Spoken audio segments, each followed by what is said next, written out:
Hello and welcome back to the Awakening Philosophy podcast. We are reading the Phaedo, which is exciting because what better way to understand what philosophy is, really nail down what is the way of living the philosophical life, what is the activity of philosophy, why should we care about philosophy, what can it do for us, rather than what better way to understand all those things other than looking to Socrates himself. The man, our archetype for the greatest philosopher. And how did he spend his last day? What is the culmination of his life's work and efforts in philosophy? What does he have to say about it on his last day? What has he left for us on his last day? How does he explain what philosophy is? How we can do it better? How we can master it? What the significance is for having lived that way? Both in this lifetime and where we're going next. That's what we're doing. That's why we're reading the Phaedo. Okay, he is going somewhere and he's in the jail cell. He's been put to death by the government for not believing in the official state religions, instead believing in a daemon, whatever that is. He says it's a daemon that communicates to him personally, messages from the divine, communicating in a way that bestows providence to him, tells him what he shouldn't do when he's about to make a mistake, that kind of thing, which is interesting because we're 4 pages into the Phaedo already, and we have mention of the daemon. Phaedo recognizes that wherever he's going into the next life, he will fare well. He will be in connection with providence,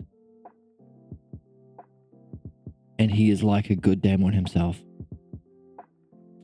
Important things, because, well, wherever we're going next, wouldn't you want to fare well when you go there? Wouldn't it make sense to prepare well for the next part in our journey? Also, wouldn't it be nice to be in connection with divine providence wherever we are in this life and the next? So, the Phaedo. We have already gone through the opening of the text in great detail so that we can pull out a bunch of questions. I think we have about 27 specific questions or promises that the text should be answering for us as we go. We have a few triads already we've pulled out. We look for triads. We look for key terms. We look for triads. We look for patterns. We try and create questions as we go. This is how we read philosophy. This is how we prepare our mind for insights. Okay? Just like any video game we might play, there's a way of playing it. There are certain things you do. You might have a jump. You might have an attack. You gotta know those buttons. In philosophy, our jump and attack is finding questions, looking for key terms, looking for patterns. Is there a pair of twos? Is there a triad? Is there a tetrad or a group of 4? Pull that out. That'll be significant because we can link it together with other groups of 4. These are our skill trees that we're developing. Okay. Look for hidden questions as well. That's very often the even more significant questions, the ones that are not explicit. We have the explicit questions, like in the Phaedo. Phaedo is being asked by Socrates. What was Socrates' self-death like? Self-death, the honorific death, the highest kind of death. What were his logos? What did he say? What did he understand? What words did he use? And what were his deeds? How did he spend his last day with his friends? Crying, weeping, with having to end his life?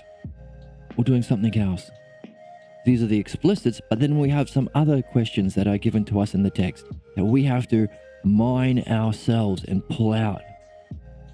They're often the more special ones. That's how we're reading. It's also why we're reading, because wouldn't we want to live well? Wouldn't we want to learn from perhaps one of the greatest men to have ever lived? Aren't we curious what his whole life has amounted to? How does it culminate in his last day? What does he do? What does he say? How does he die? What does he make of philosophy? What does he tell us philosophy is? So that what? We can benefit. We do philosophy so that we can benefit. Benefit in the highest way. Excellence. We're motivated by excellence. That's a necessary quality that makes us a philosopher. If you're not seeking excellence, you can settle for mediocre goals or giving up on your goals, setting smaller goals, throwing your goals away completely. We are not interested in that. We want truth, excellence. We want to know what we are, why we're here, where we're going, what we should be doing while we're here, and how we can benefit the most from our existence.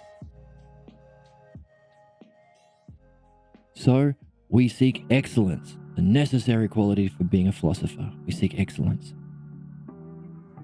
We do the logos game in those ways we just mentioned, looking for key terms, looking for patterns, looking for questions, carrying them with us, honing our questions up, polishing them like a gem. But we also have to come in with a certain disposition ourselves. So while we're asking what was Socrates' self-death like, we can say, well, we are looking to best prepare ourselves for our death. If we can die in a certain way to experience the soul on its own, that would be great while we're alive, but also we're going to die one day and be buried. So wouldn't we want to prepare for that journey as well? Also, to do that, we want to master the logos. Use our understanding with excellence. Communicate with excellence. Understand with excellence. See with excellence. Function through the logos with excellence. And we want to have our own disposition.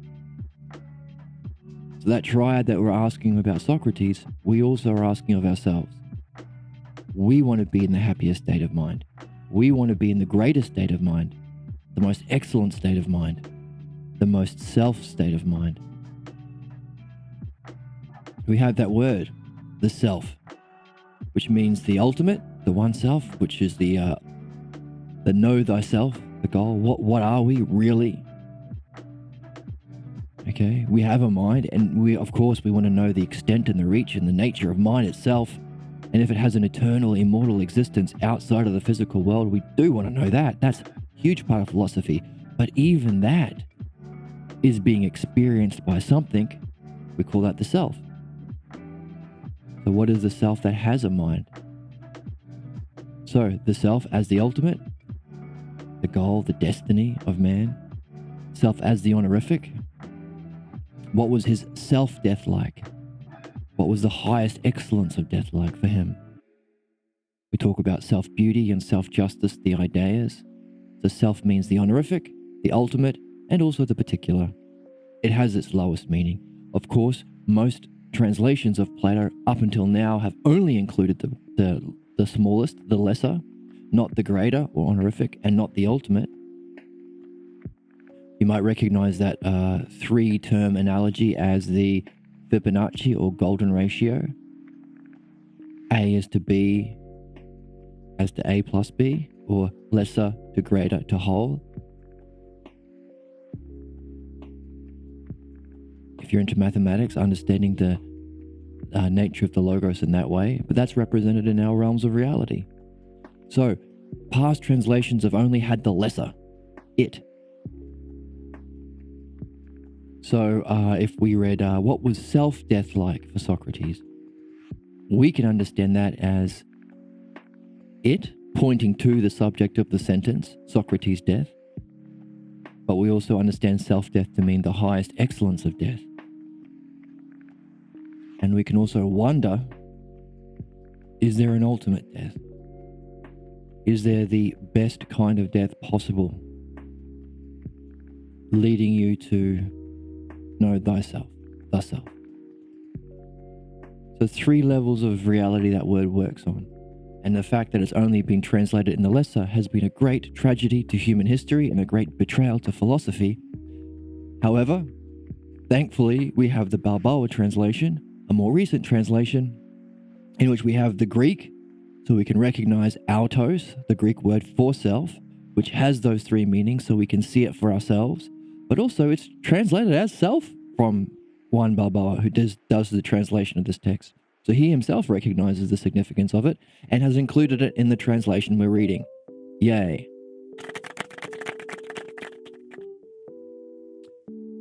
So that's what we're looking for. Just explicit questions. What did he say? What did he do? And in what way did he die? Also, we want to benefit from that in those same ways. We want to live and die the best. We want to be in the best state of mind. We want to have the best understanding, words, and functioning. Those three would be the Selfer triad and the three primary ways in which we benefit. We benefit. We're doing philosophy to benefit ourselves. To reach our highest, most meaningful goal, to be in the highest, most wonderful state of mind, experience, and to think and function in the highest, most wonderful way. That's a nice triad. So that's what we're bringing with us into the text, what we're looking for, those explicit questions, and also the ones that we dig out and mine for ourselves. We've got a whole bunch that we can weave together with the information as we get them. Promises. Having those questions with us. Applying our understanding of the Logos as far as we have it, as much as we have of it. Those two things along with our state of mind. We need all three of those things to prepare ourselves for insight. What does insight do? Awaken us to ousia. Ousia being the realm of being, mind itself, but also the eye of the soul that can be awakened to perceive directly that realm. So what I'm doing now is giving a quick overview of certain key terms in Greek and certain key understandings of how to approach reading, how to read. Right, we're not interpreting, we're not projecting onto it our own ignorance or our own beliefs we already have. We're not leaving anything out. To leave something out or project what's not there, that's interpretation. We're not reading it as it is. So we're developing a way of reading, which we're calling the Logos, which is nothing other than looking for key terms, looking for patterns, looking for those threes, looking for those fours. What else? Reflecting, returning to the work again and again to see more. We also need questions that are either going to be explicit or ones we can mine for ourselves. And those things go together with a certain state of mind or openness, making us receptive and open to share in insight. And that state of mind is wonder. We want to find things to be wondering about as we go. This is fun. This is exciting. This is literally the most profound thing we can do.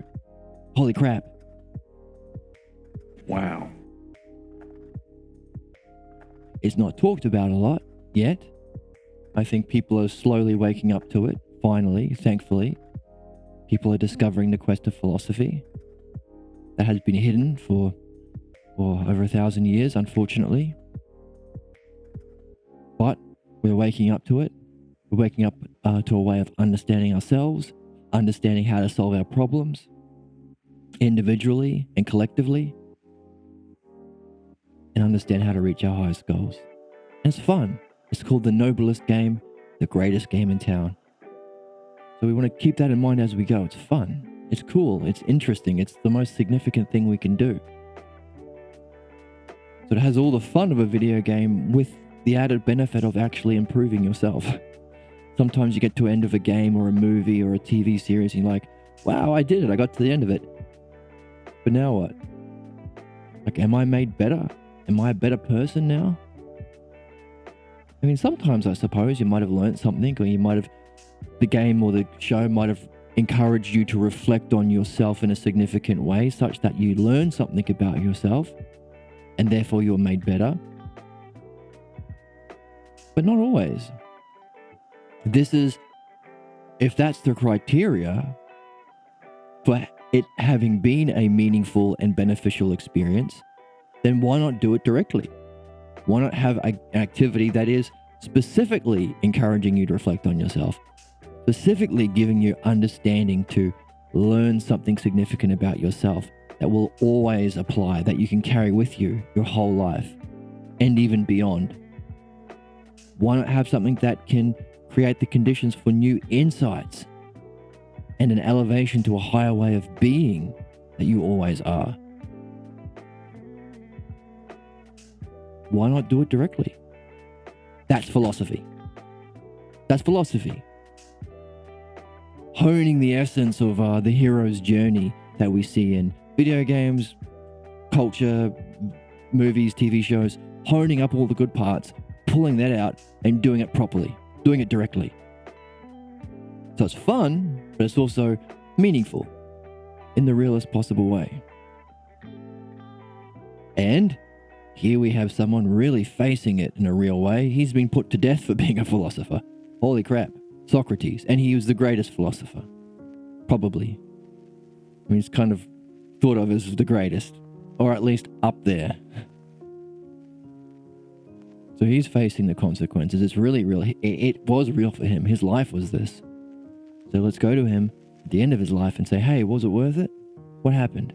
What is philosophy? And what can you tell us, someone who's going to the next place?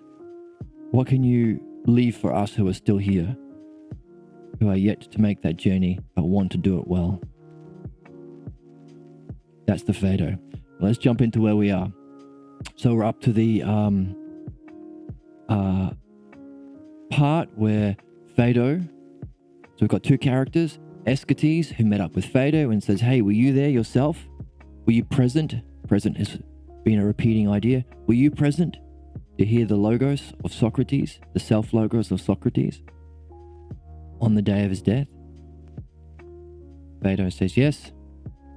And he's about to give us the story. Now, of course, for Plato, the story isn't just fluff. He's not getting paid by Netflix to pump out more words and more chapters. He doesn't have a book deal. There's going to be a significance to the story. Using story and characters and narrative to communicate the truth, the logos,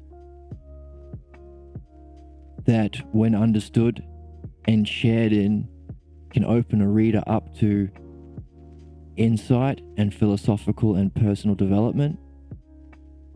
That's mythology. That's how you use character according to Plato.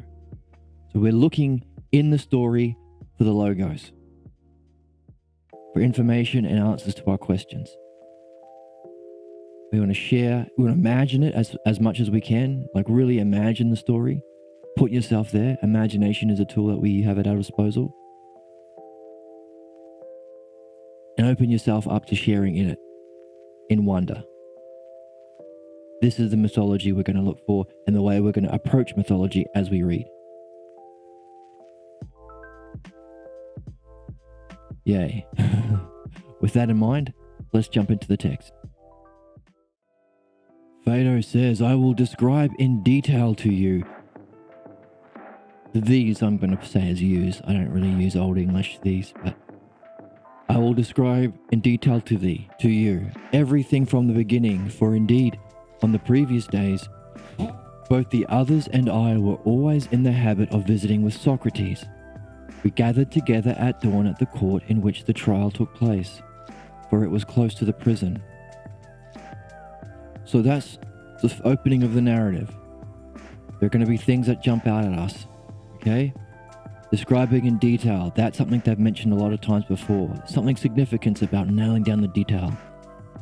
Returning to the beginning, that's ousia. We often return to the beginning of what we're reading and apply our logos and understanding to it over and over again to see more and test out our seeing, put it into our experience.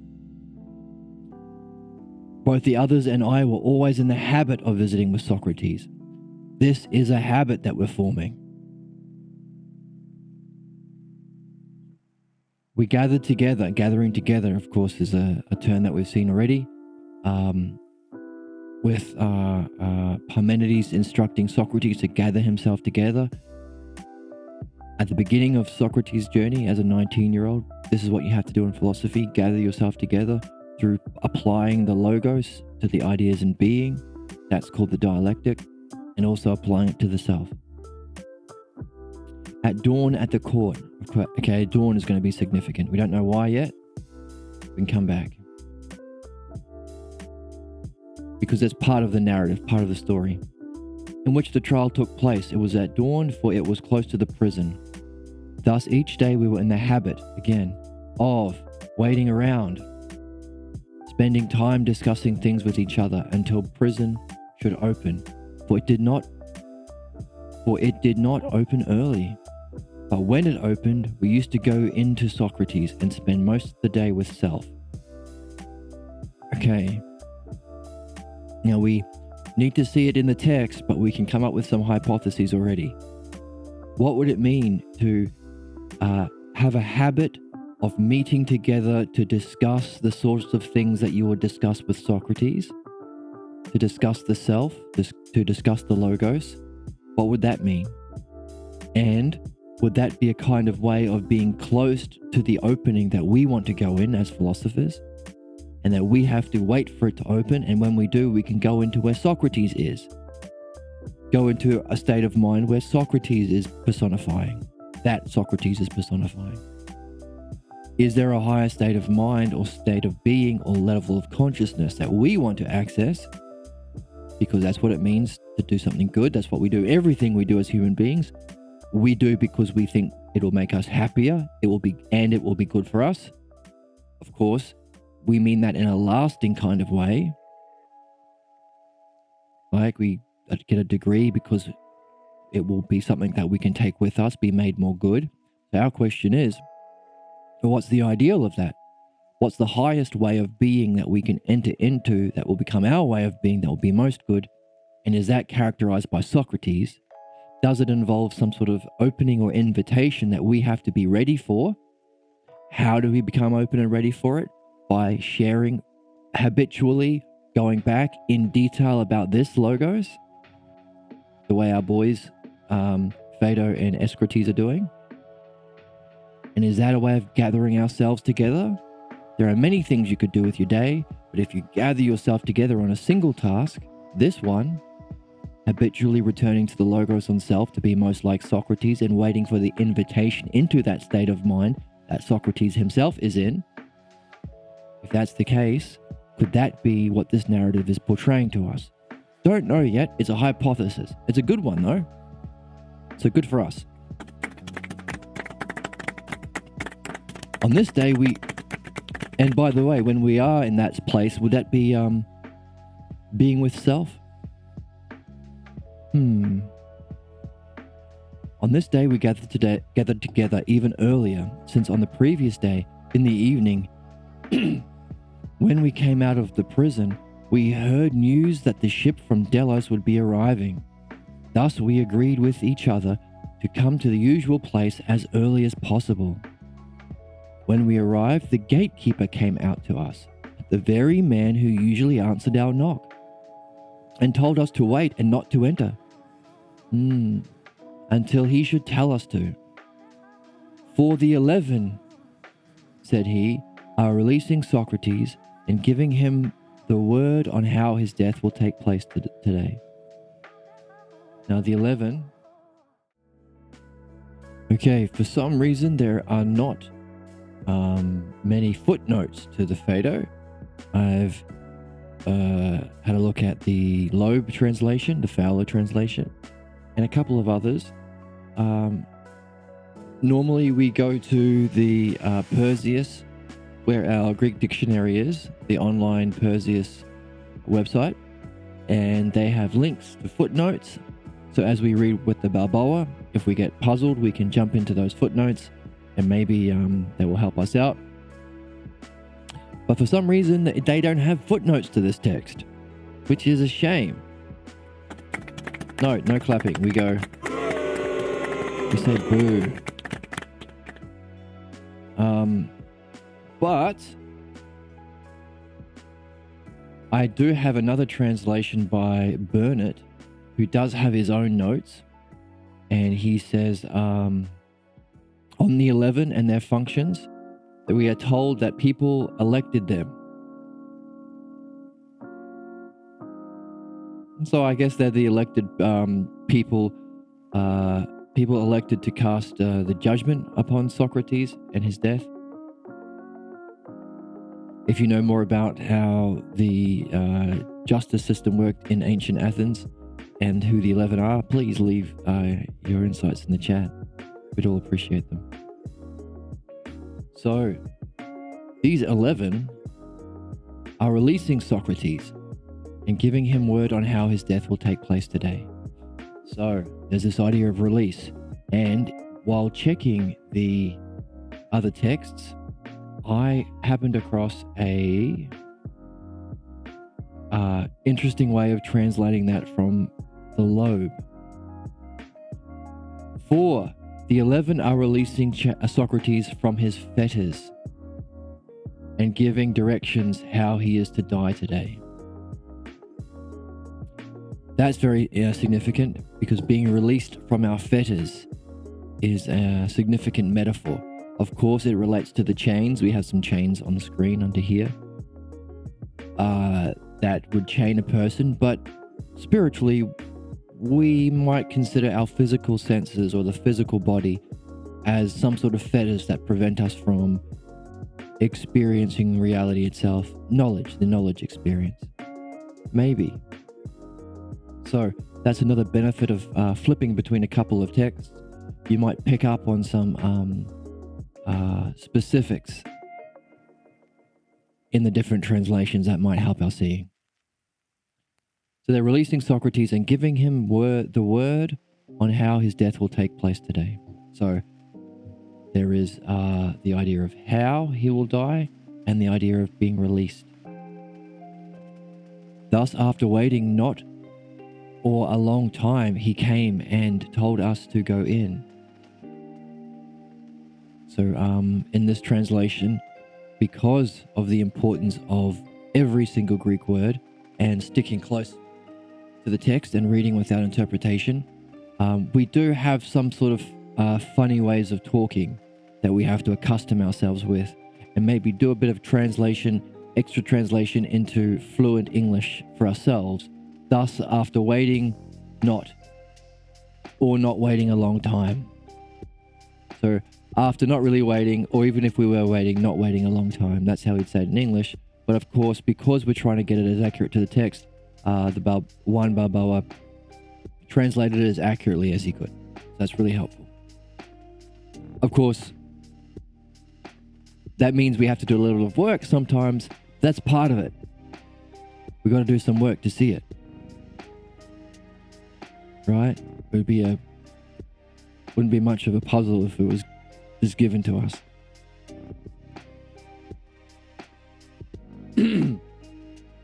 So we went in, and on the one hand, okay, so this word here is translated in the Balboa as on the one hand, and then it's followed up with this one here. So this is a characteristic of Greek. It's a way of talking that we might not have a direct English translation. Because look, it's only 3 letters. And then when we're given the alternative, again, it's and then another 3 letters here. So there's small words here. The closest we have that Balboa uses is on the one hand. That's actually, because it's such a characteristic of how Plato writes and how the ancient Greek people spoke, let's nail it down for ourselves. So we'll bring up the internet, which means we have to go into space. So after that bit of work, bit of mining, we have got an understanding of what this means, which is, it's a way of saying this one and that and that one, or and the other. One and then the other. So, to say that in English, to say one and then the other, we'll say on one hand this, and then the other. Of course, the Greeks were a special kind of people that everyone had a different number of hands. Some were like octopuses. Some had like many tentacles, like crazy anime monster. So there's not just two hands. So when we say on one hand and on the other hand, there might be another hand and then another hand and then another hand. It's just a way of saying this one and then the other. Okay, so it's not just two. So that's how it's translated into English. That's something to keep in mind because that's how the Balboa translation translates it. Okay, so we went in, and on the one hand, I wish we had the Greek. It's so clumsy to say on the one hand when it's just men in Greek. So we went in, men, and then de, ten. Then on the one men, found Socrates recently released from his chains. Okay, huge. As a symbolic metaphor in the narrative. So that's a question. And on the other hand, or der tin, Xanthippe, for you know her, sitting by him and holding the child of self. Thus, when Xanthippe saw us, she cried out and said the sort of thing that women usually do, say, as, "Oh, Socrates, now is the last time your close friends will talk to you, and you to them." Then Socrates, looking at Crito, said, "Oh, Crito, let someone take self home." Interesting relationship they have. Child of self. Okay, so what would be the child of self in the story? Not a physical child. It is a metaphor. That's the narrative. That's the mythology. So what in the text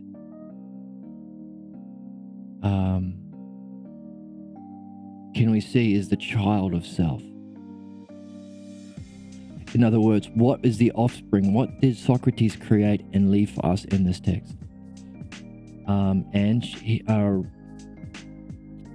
he responds, "Take self home." So interesting relationship. He refers to his wife as self. And at that time, on the one hand, some of Crito's people led her away, lamenting and beating her breast. While on the other hand, again, see, let's, on the one hand, men and de. Okay, so we have an explanation. Perseus works. We have men here, an answering clause with de.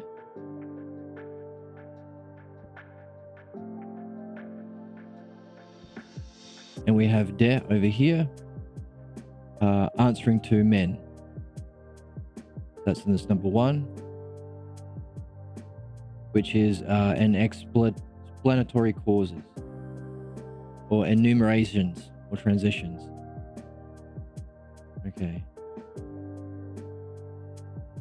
So it's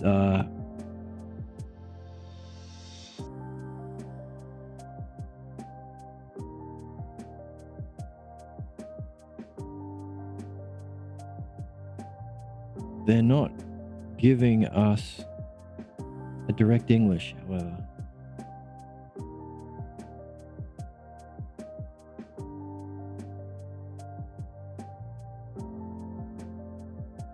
Introducing a clause on the one hand. Oh yeah, okay, yeah, on the one hand and on the other hand, or as well. Okay, yeah, so the translation we get from the Perseus is also the closest to English is on the one hand and then.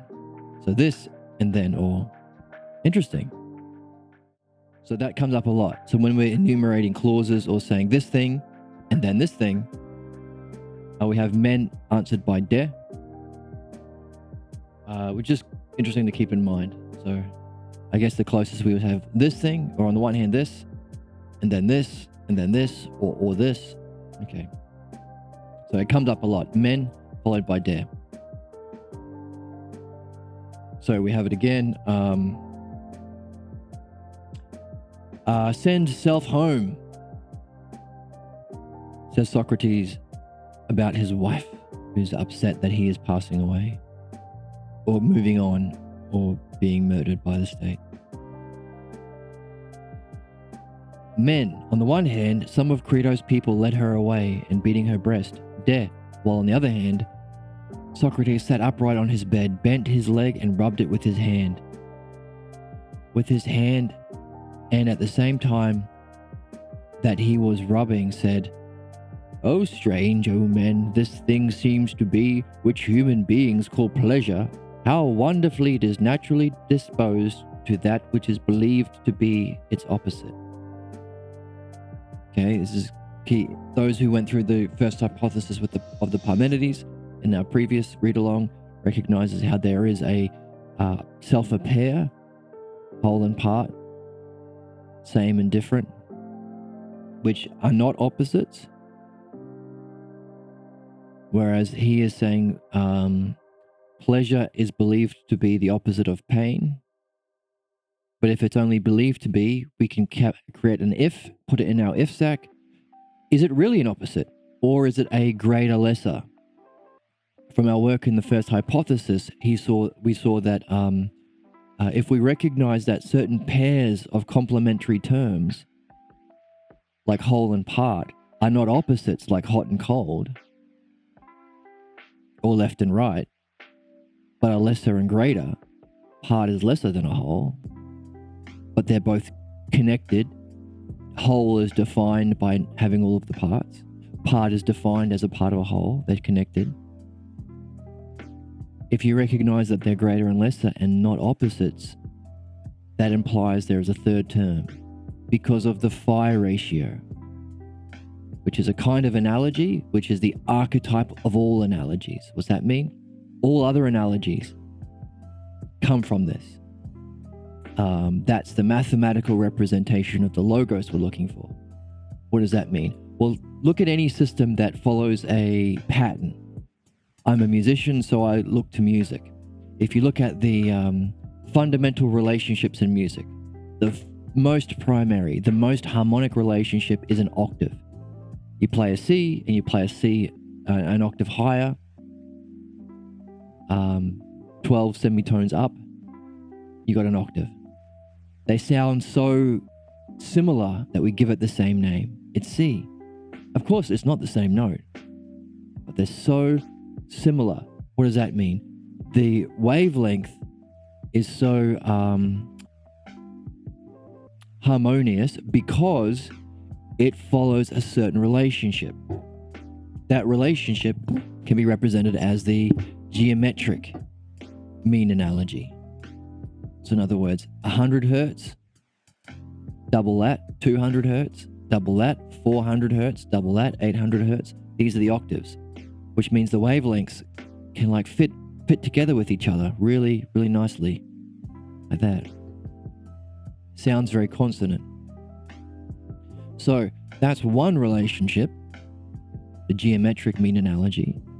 There are two others, the arithmetic and the harmonic mean analogy, that apply to the next most consonant notes in the scale, the perfect fifth and the perfect fourth.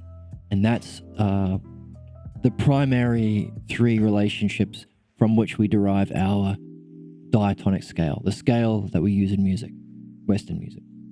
Now, you'll find the same thing in any system. The parent analogy is a special kind of mean analogy called a golden mean analogy. You might recognize it as the Fibonacci sequence. Now, a Fibonacci sequence is represented when it's A is to, so the octave is 100 is to 200 is to 400. Tells you what the relationship is. You're doubling it. You're not adding 100 because 100 plus 100 is 200, plus 100 is 300, plus 100 is 400. That's an arithmetic mean analogy. So you need 3. 1, 2, 4 to show that it's doubling. If you had 1, 2, 3, you're adding. That's the arithmetic. That's what gives us the perfect fifth. So those are 2 kinds. So you need 3 terms to establish the ratio. Now, what's interesting about the golden ratio is it's A, B, A plus B. So a Fibonacci sequence would be 1, 2, 1 plus 2, 3. And the next one would be 2, 3, 2 plus 3, 5. Then 3, 5, 3 plus 5, 8, and so on. Okay? That's the Fibonacci sequence. So why do we give a crap about that? Well, that's the physical representation that we see in creation. We see it shells, plants, DNA spirals, life creations. Computer engineers use it to, as a way of simplifying a lot of generation of like plants and trees in the environment in a really simple code. It's fractals. It's like a self-referring. It refers back on itself. Very Usia-like, turning back on yourself to get the next term. So, why do we give a crap? Well, that 3, one way of understanding those 3 terms in the golden analogy, which is like the Fibonacci. Fibonacci is, the golden analogy is, doesn't use whole numbers. It's like 1 is to 1.61. So it's a fraction that keeps going. The closest we get is the Fibonacci sequence in whole numbers. Okay. Why are we talking about that? You can understand those 3 terms as lesser A, as to greater B, as to the whole of it, A plus B together. So it's self-referring, but it's also increasing in a scope and grandeur, the whole of it. And why do we care? Well, in philosophy, we understand that to represent or the archetypal analogy. So you could say, well, the world of becoming, our physical world, is the lesser A. And the world of being, metaphysical world, is the greater. That's what's eternal. That's where we get the idea of beauty and justice and so on in philosophy. But then we have Parmenides' first hypothesis, the one self, lesser, greater, and something beyond that, the whole or the ultimate or the one. Lesser, greater, the whole or the one or the ultimate. So why is that? Also, we talked about in this very read-along, we talked about the word self. One of the great betrayals in philosophy is that we don't have an understanding of the word self, and it's not translated as self. In fact, it's usually translated as the lesser, it, the particular. So let's have an example. Here. So Xanthippe, for you know her, sitting by him and holding the child of him. It, referring to the subject of the sentence, Socrates. We found Socrates, and then holding his wife, holding the child of it, him. Or later on, Socrates says, "O Phaedo, let someone take her home." So that's referring to the particular, it, or him or her. Now it happens to be a person in this sentence, so it's a him or a her, but it's it, the particular. And why is that interesting? Well, that relates to the particulars that we see with our physical senses in the physical world, the lesser realm. The word self has that meaning too, the particular. But in philosophy, we recognize, hang on a second, why did they say the child of self? Why didn't they say the child of Socrates? Or why didn't they actually use the Greek word for him? It has 2 meanings. The honorific, the highest excellence of Socrates. So they can recognize some excellence of him, the honorific. It has 2 meanings. Now, why is that interesting as compared to the realms of reality? Well, the honorific of beauty is not a particular beautiful thing, like it, not a particular that we see with our physical senses, but in philosophy, if we can make the jump to the realm of being, we see the honorific of beauty. We call it beauty itself, or that's the English translation, beauty itself. But again, the word it is snuck in. The actual Greek is self-beauty, or beauty self. No it there. We put it in because, well, that's one of the problems with the past translations. We sneak in the it. But even if we say beauty itself, we know we're talking about the idea itself as a, not a particular, but the paradigm, eternally existing in the realm of being. All right. By the way, if this is foreign to you, it might be because the way that we taught philosophy is not in the way it is, the Platonic tradition, or the perennial means the parent philosophy. A few hundred years after, well, about 1,000 years after Socrates, this was shut down to prevent people experiencing the realm of being themselves, and also developing the logos or understanding, so they can be manipulated and abused through telling people they must believe the authorities. No understanding and knowing for you, only faith and belief. You can't read the book, you can't experience it. Just believe us and, give us your money and kill who we tell you to, and so on. So our tradition has rolled on from that, the Latin tradition. So if it's unfamiliar to hear about this realm of being, that's okay. Stay with it. Keep an open mind. We'll see it in the text. But the reason is because, human history hasn't been great. Still isn't. And one of the reasons is we dropped this game. Hey, they killed Socrates even then. Have we learnt from our mistake? No. It's time to. Why?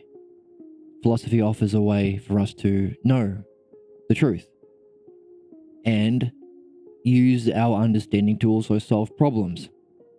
All right? So, individually and collectively. So that's why this idea of being might be foreign to you. Or one of the other great portrayals is the word idea is mistranslated as form. It's not a form, it's an aspect of beholding. The word idea in the Greek is not form, it means to behold. Now, why is that significant? Well, you can translate form as a concept. There's a concept of beauty. Oh, you see a beautiful thing, I see a beautiful thing. We see many particulars of beauty, so we create a concept in our brain. That's exactly the opposite of what philosophy is. Specifically, that's Socrates. When Socrates began his philosophical quest in the Parmenides, that was his difficulty. He was trying to make sense of the realm of being using a physical language. And we went through that in our other read-along. So it's not a concept. Explicitly, that was the dialogue that Socrates had at the start of his journey. Now we're jumping to the end of the journey and seeing what effect did that dialogue have on him. Was he able to get there, experience the realm of being? Not only that, we have the particular, self as the particular, take her home, his child. We have the honorific, oh no, it was the child of self. And then we have a third, lesser, greater, whole, or lesser, greater, ultimate. That's our golden ratio, or Fibonacci ratio. So what's the ultimate? What's beyond even the realm of being? That's the one self. The one what? Oneself. That's the first hypothesis that we tackled in our previous read-along. But notice the word self. Oh, that means the word self has its meaning as particular, it, or him or her. The particular of the sentence. The honorific, the ideal, or the realm of being. And self also can refer to the ultimate, or the whole, the self. So the word that's used very often is all the way through Plato, has that multi-dimensional meaning, which is significant because we are multi-dimensional beings. There is an aspect of ourselves that still lives in being. We have mind. That's not a physical thing, son. Right? You're never going to see mind walking along the street. Biochemists might say, but I can recognize the effect of mind. It does fire neurons in the physical body. Yeah, it has an effect in the physical world. There is a particular effect, but mind itself isn't physical. That's important. Otherwise, we wouldn't have meditation experiences or near-death experience or any kind of out-of-body experiences, right? We wouldn't have philosophy. We wouldn't have metaphysics. In fact, the first exercise Parmenides gives Socrates is saying, hey, do your first dialectic exercise on whether or not being exists. The many beings. So a dialectic has two parts. What if it exists in the realm of being, and what if it doesn't exist? So what could you say about the thing itself, how it functions, the effect of its functioning on other people and other things, and then the resulting activity of those things affected. Definition, demonstration, division, analysis. Whether it exists, like give a complete understanding on whether or not the beings exist. Create a what-if universe. We talk about mythologizing it in our last read-along, like what if Spider-Man was a superhero, but then create a what-if universe if he wasn't, if he was never bitten by a spider, if the beings never exist, if they're just concepts. The very first exercise he was given. Why? It's where you start. You're not in philosophy if you're just limited by your physical senses, if you never wonder about where they come from, what experiences them, what happens to us when we die. You're a mechanic. Only. I mean, and you're not even an excellent mechanic, to be honest, because an excellent mechanic realizes that there is an excellence to his skill. What would be the excellence of what I do? How can I participate as a living, intelligent being, as a mechanic, with excellence? That movement from just particular examples to excellence or the ideal is a way of going into the philosophy. What's the selfhood of beauty, of justice, of mind, of the soul, of reality? So, why are we talking about that now? Well, a key aspect of this three-level existence is recognizing that the two terms we can recognize are not opposites, like left and right, but a complementary pair of lesser and greater. Because if there's a lesser and greater, there's a third hidden term that we as philosophers want to discover. The ultimate. In the first hypothesis, we saw that reasoning used a lot. If you recognize that the whole and part are a self-pair, and you define a whole as connected to a part and a part connected to a whole, then you can't say the one self is a whole or a part. Because if a whole is a collection of parts, that's a many, and the one self isn't many. It's one. And if a part is a part of a whole, well, that's two things right there. Can't be that. So we have to understand these ideas in a new kind of way if we want to apply it to the ultimate. What if you came across a whole that didn't have parts? These are the sort of puzzles we had. We haven't quite figured out what it would be yet, but we're left with that at the end of the first hypothesis. How then can we use language to understand the ultimate, the one self, our destiny? One key thing is recognizing the lesser and greater combination of pairs. Because if that's the case, then if there's a lesser that can combine with the greater, and there's this section over here that isn't touched by the lesser. A whole that doesn't have parts. We've never seen that with our physical senses, but we can imagine it, we can reason about it. So, write that down. So we have a theory that we're working with. Again, it's in our theory sack. Where's our adventurer? Here he is. This is us. You're a wizard, Harry. Questions in our question sack, but also ifs, hypotheses. That's what we take with us. So we have a theory here that maybe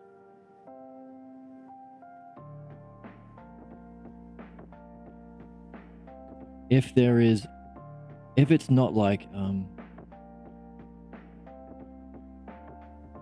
left and right, which are opposites,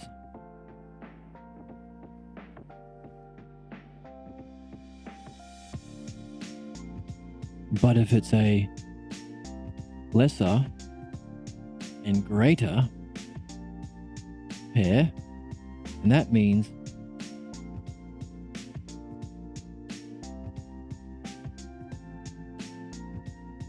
that if they are a pair where you experience it together, like in this instance, pleasure and pain, if they're connected in our physical world, there's that.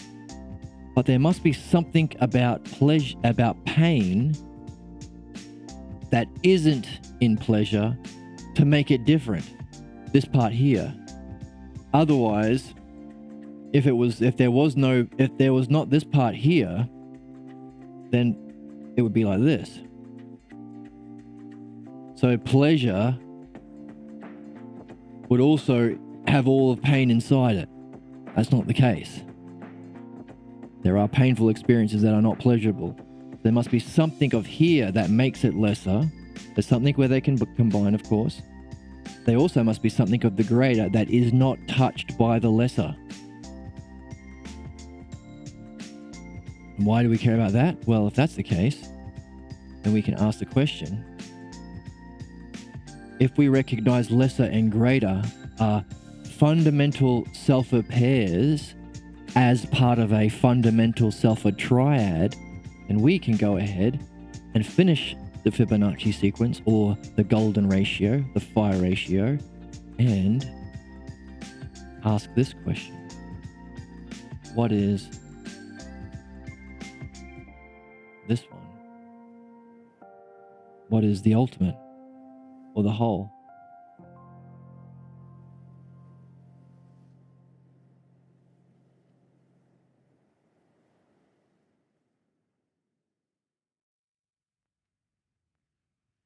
Because if this is a pattern and it's an if, then there must be something of the greater that is allowed to touch it.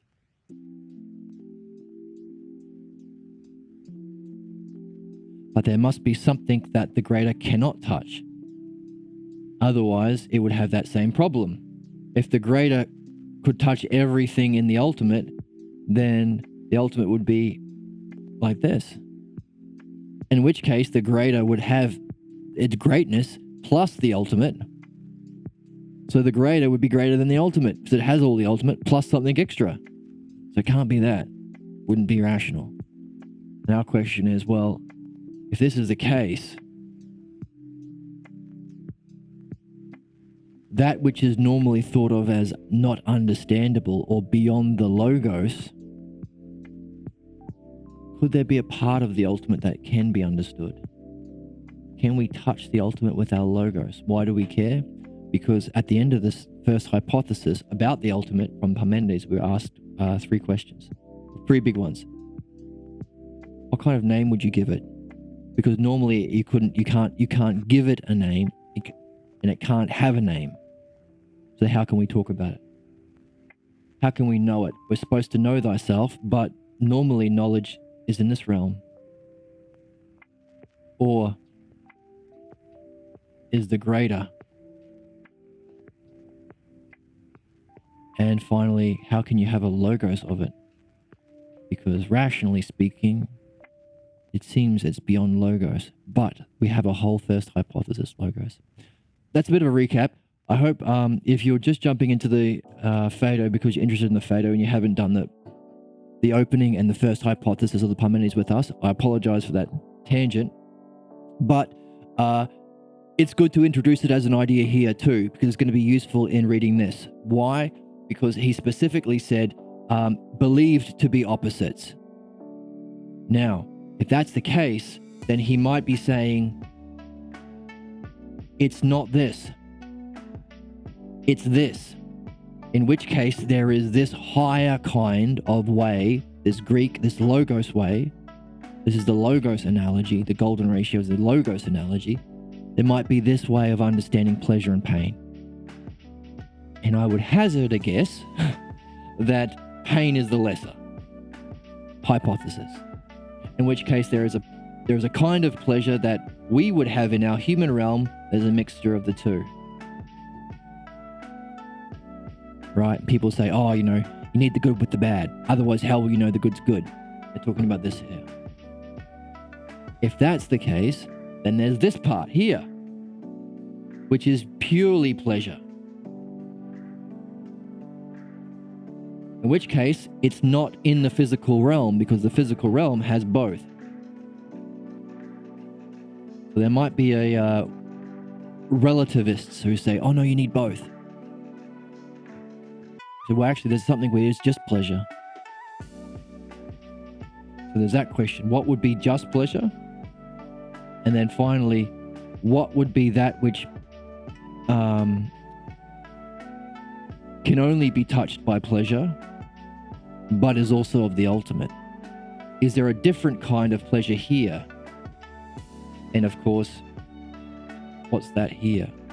Or could this kind of pleasure apply to this? There is a part of the ultimate that is a kind of pleasure that is beyond this and this. Maybe. Or maybe the model is this way. Maybe the lesser and greater are like this. Oops. So that lesser, the ultimate, like this. And the greater, they're supposed to just be touching. There we go. Not overlapping. And the greater is somehow like this.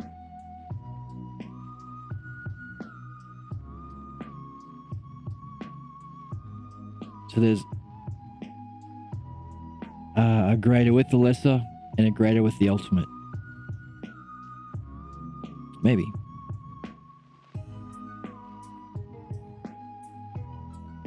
Right, back to the text. So I hope that was a interesting tangent, and I hope that'll be relevant. How strange, O men, this thing seems to be, which human beings call pleasure. How wonderfully it is naturally disposed to that which is believed to be its opposite, meaning probably not, meaning lesser and greater are not opposites. The painful, since on the one hand they will not come together at the same time in the human self. Interesting. But if, on the one hand, anyone pursues and catches one, they are almost sure to necessarily catch the other also, just as if they were united together from one summit. So there's our model.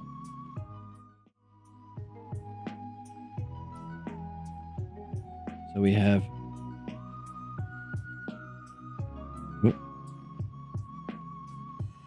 being human means you're going to have one and then the other, as though they're connected.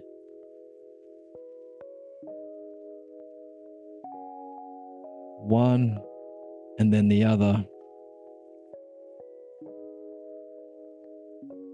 It'll be like this. From the one summit. So this model here, but we have it as its summit. It's like a one-headed monster. A one-headed monster Can you imagine such a thing? But with two bodies. Like this.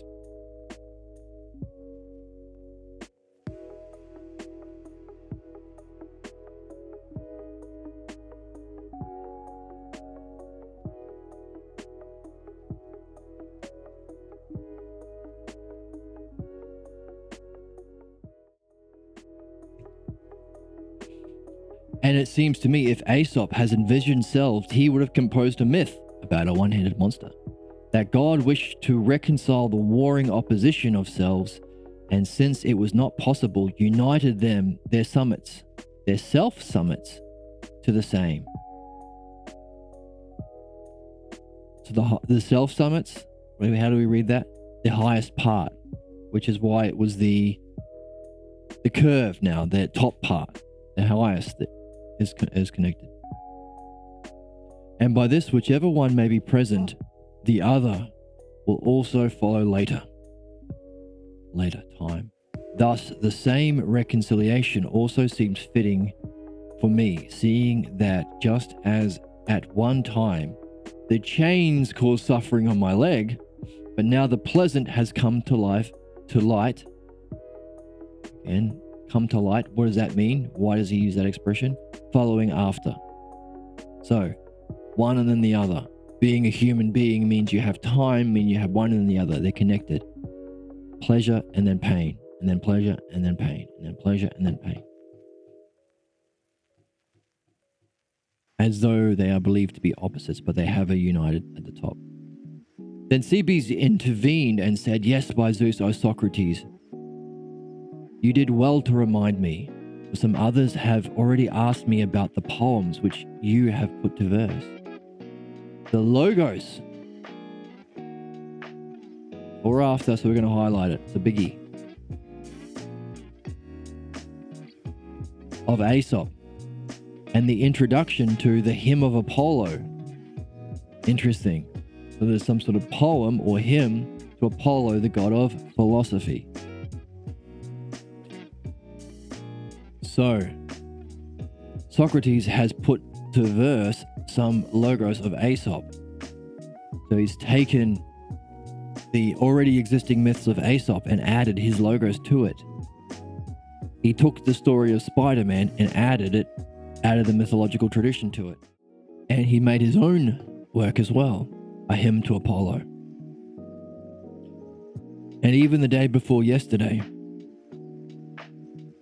should probably highlight that.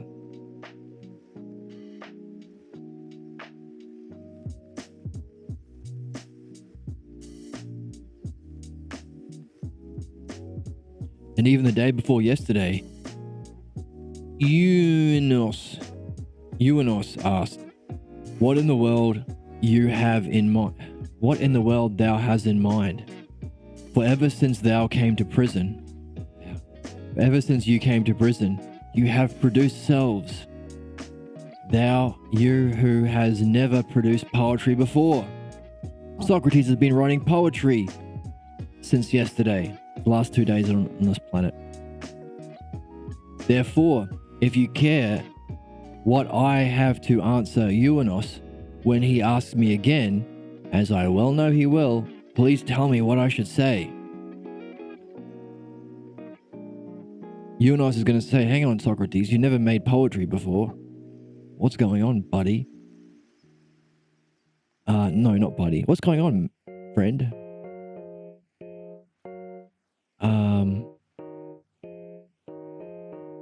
Now then, tell him the truth. Cebes stands out, it's already highlighted.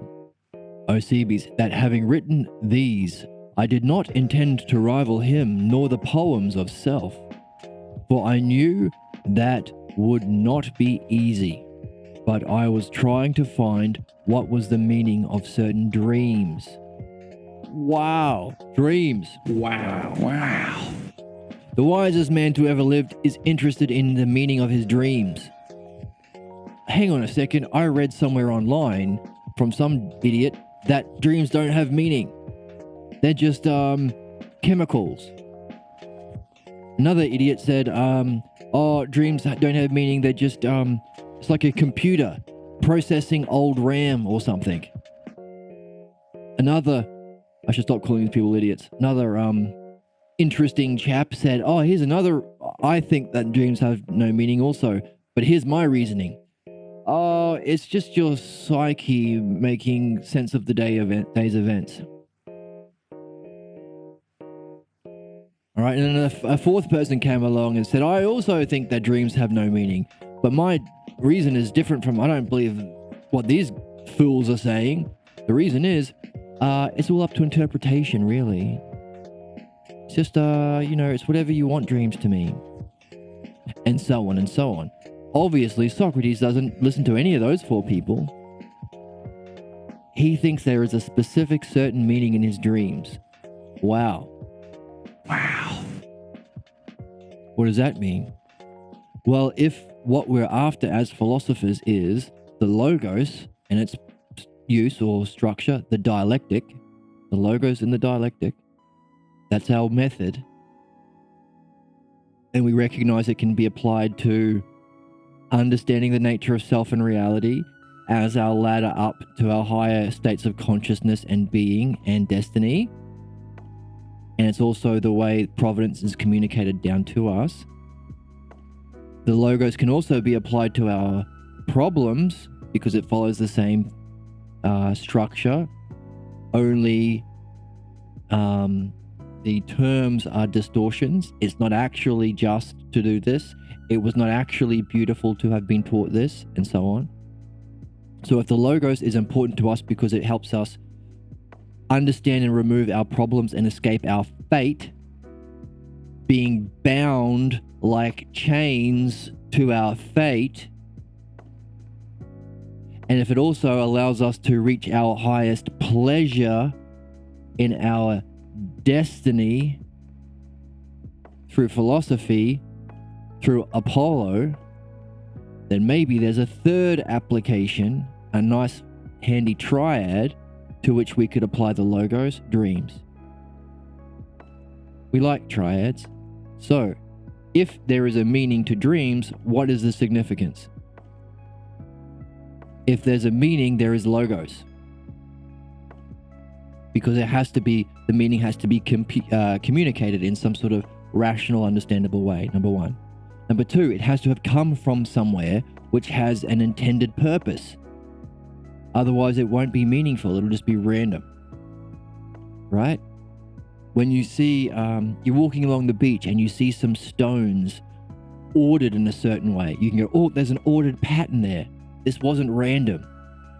There's something that I can understand about these stones on the beach, different from all of the other stones I've passed. I can see they're arranged in some way. That's the logos. Not only that, I can tell there's a meaning to it because some intelligent being must have arranged it with an idea in mind. And then you read it and it says, oh, those stones look like the letter H and then the letter E. Help. Oh, interesting. You wouldn't say, oh, interesting. You'd say, oh, the person or the intelligence that arranged it had an idea in mind. He wants us to see ourselves. That's the meaning of it. So we wouldn't go, oh, wow. We go, oh my God, someone needs help. Any sign, a stop sign. It's not just random paint. There's an order there, a pattern there that you can understand. Understanding, number one. Number two, it's not the meaning is the idea of the person who created it. They want you to stop your car at the stop sign. Equally so, if Socrates thinks there's a meaning to his dreams, there must be those same two things, logos and intelligence, understanding and mind, which is a pair, a pair that's often thought to be opposites, feeling and understanding, right? The spiritual people, the mystics, and the intellectual academics. Aren't they opposites? Thought of as opposites, but maybe they're not. Maybe they're a lesser, greater pair, in which case there's a whole. So, what would be a kind of whole? Could the creator of dreams, what we call the dream master, could that be such a whole? And therefore can convey a meaning through an understandable method called dreams. This is what follows. These are the necessary implications that follow from Socrates, someone who is very familiar with the logos, very familiar with intelligence and mind, right? Very familiar with using the logos to solve problems. He was the guy who invented the word philosophical midwife. The use of the logos in the dialectic specifically applied to uncovering and removing the false belief that causes our problems or our fate.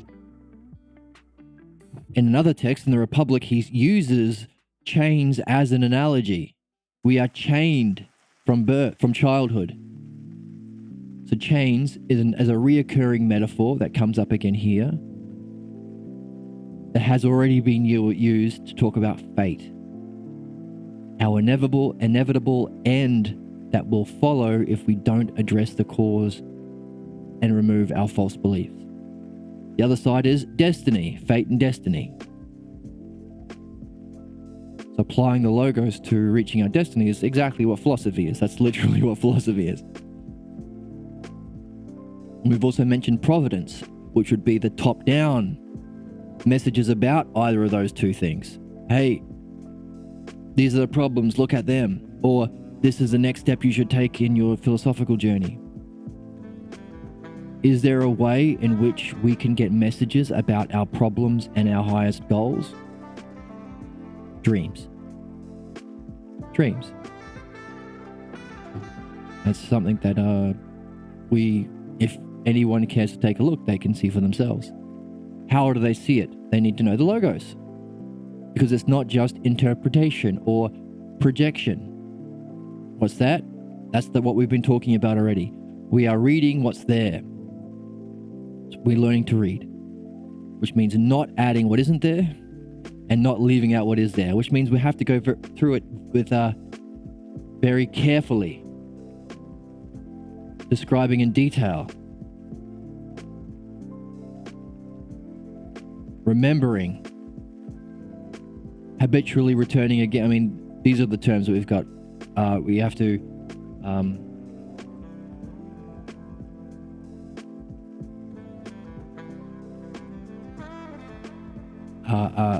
learn and apply the logos in detail to the text.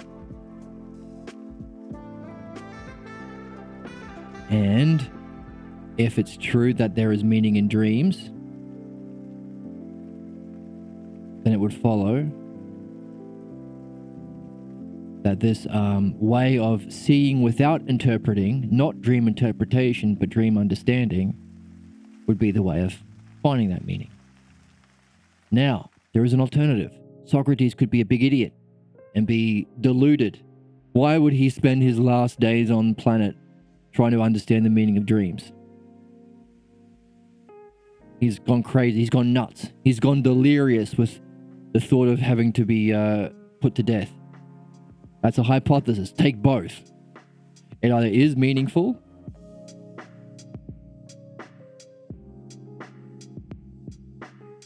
in which case we can apply the same logos that we apply to midwifery and philosophy, removing the chains, reaching our highest destiny. We can apply it to understanding the dreams.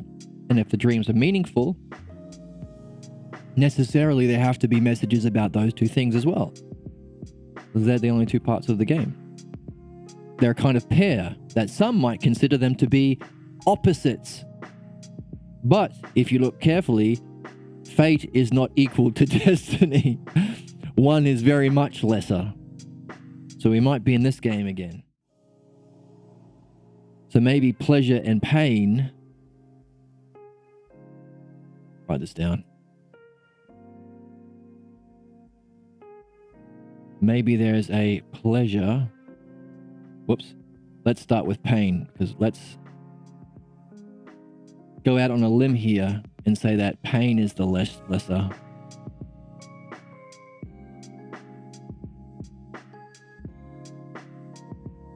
In which case we can say our problems, or our fate, chains,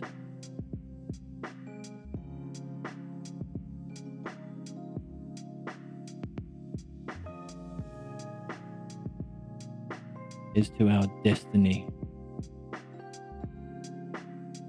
is to what's the ultimate. Okay, these are some more questions in our question stack. These are believed to be opposites, but they're not. In which case, what's the kind of pleasure that is not connected to pain that only applies to the ultimate? Fate and destiny.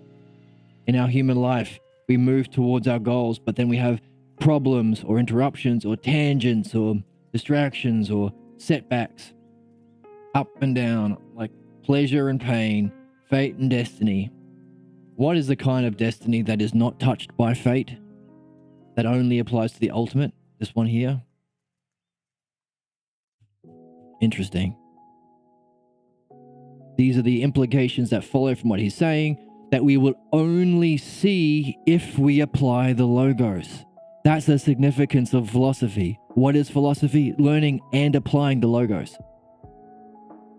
to make it different than other spiritual traditions. To make it different from other academic disciplines. Kind of a uniting of both spirituality and understanding. Wow, this is philosophy here. Is one way of understanding it.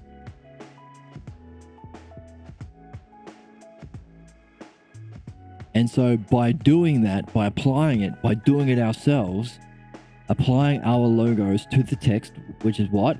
Looking for key terms that stand out, looking for these kinds of patterns, pushing the implications of what follows, the necessary implications. We will give birth to midwifery, give birth to a baby question. This question and this question. What the hell? These are the best questions you could have. Is there a kind of pleasure that is not touched by pain? That if you experience that kind of pleasure, you know you're touching on the ultimate and heading towards your destiny? That's a good question to ask. That's a good stop sign or go sign to be aware of. Equally so, is there some sort of way of being in your destiny where you are completely free from the chains of fate? Holy crap! That is an ideal or ultimate way of being. This is the highest question. These questions weren't explicit in the text. We had to give birth to them. We are applying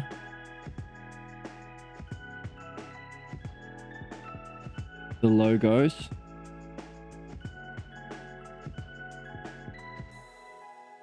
and pushing the necessary implications.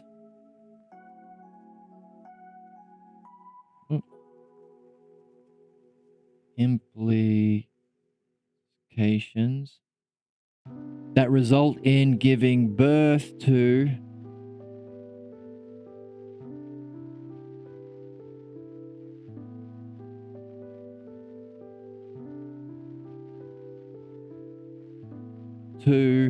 what kind of question? Are these ultimate questions? Well,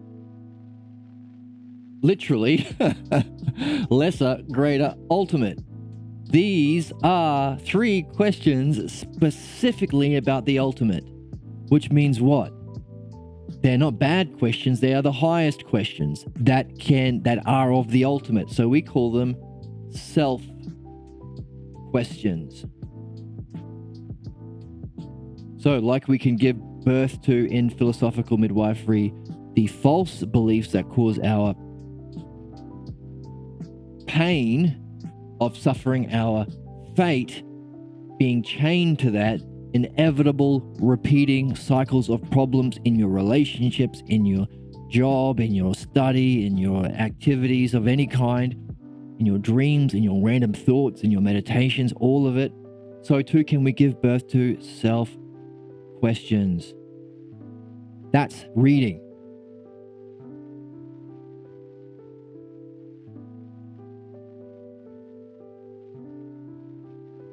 That's reading. Now, we give birth to self-questions, but we have to also look for signs from providence. we're not alone. We are friends together, but we're also I'm looking for someone to share in an adventure. sharing. We're sharing in an adventure. We're sharing in the Logos, meaning there's a communication from the divine through the Logos to those who take up this journey, who realize You're a wizard, Harry. that we are philosophical adventurers.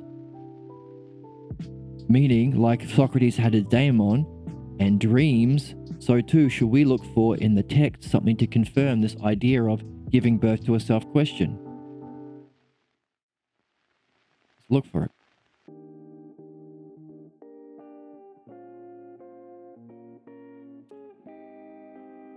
So we went in and found Socrates, recently released from his chains. Oh, interesting. The lesser, Fate. And on the other hand, Xanthippe. For you know her, sitting by him. Are we near Socrates? And holding the child of self. We are talking about giving birth to self-questions. Could that be a mythological allusion or reference to what we just saw? What do you think, Owen? Wow. Wow. Yeah. Wow. All right, let's keep reading.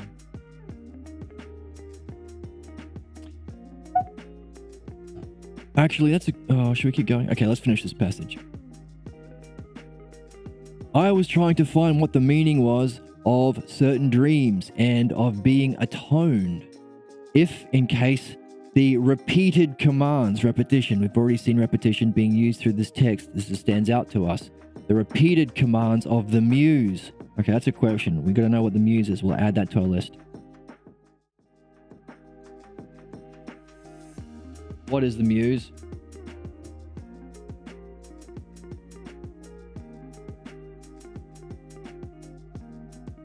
Yeah, what is providence in there? What is providence? Okay, what is the muse?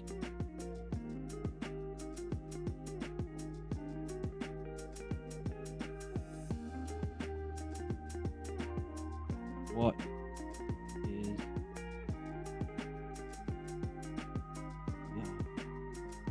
muse?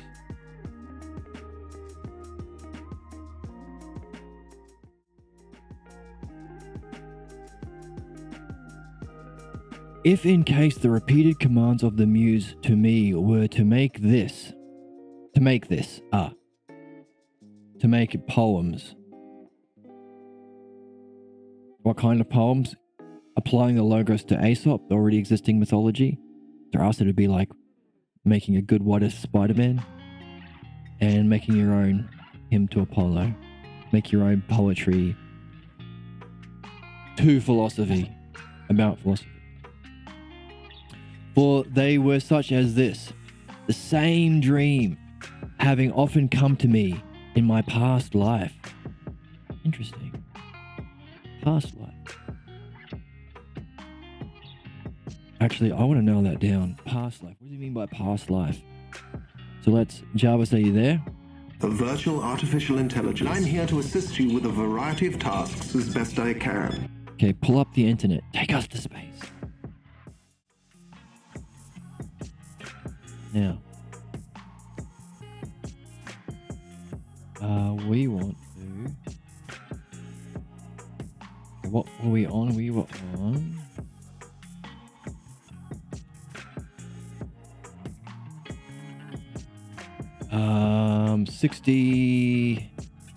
60D. So let's see the Loeb translation of this specific passage. If the internet wants to play ball. It's okay. I have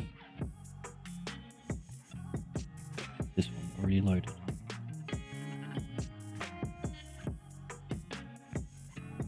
Okay, 60D, so we're around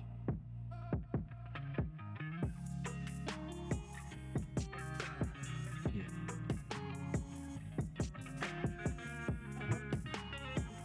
Several others asked about the poems you have composed. the metrical versions of Aesop's fables, and the hymn to Apollo.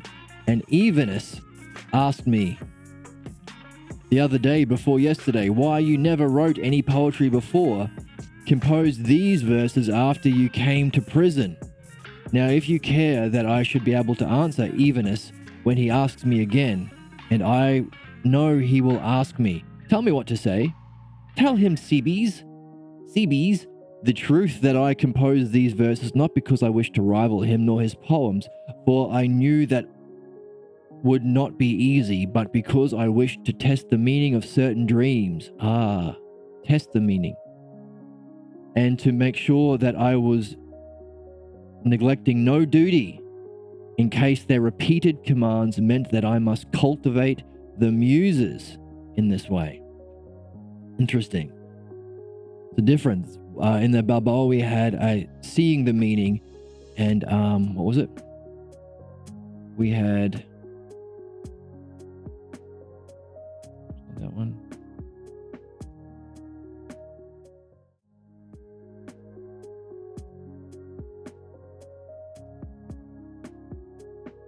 Find the meaning in case the repeated commands of the muse were to make this.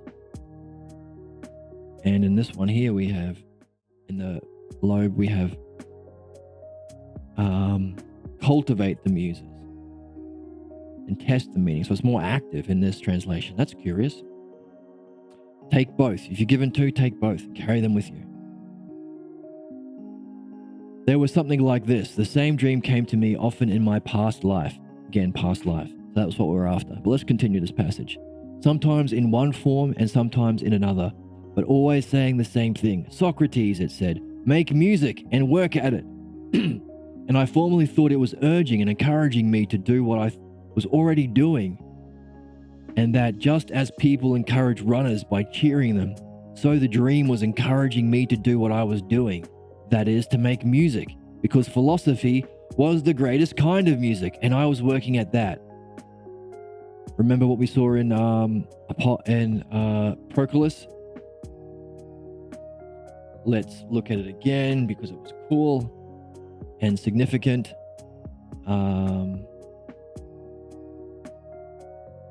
Here we go. Let's bring that up.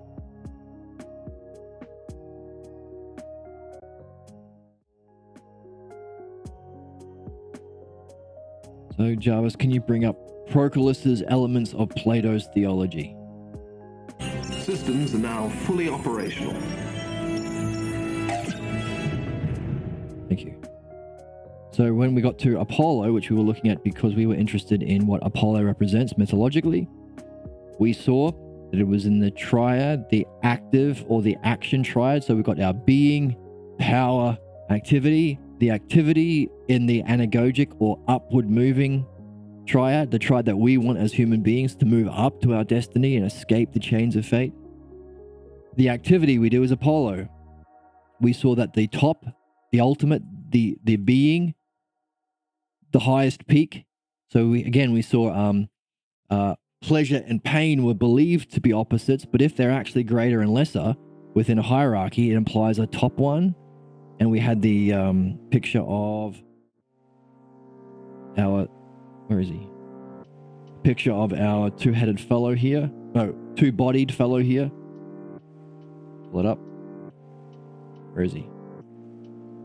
Where's our one-headed monster? Here he is.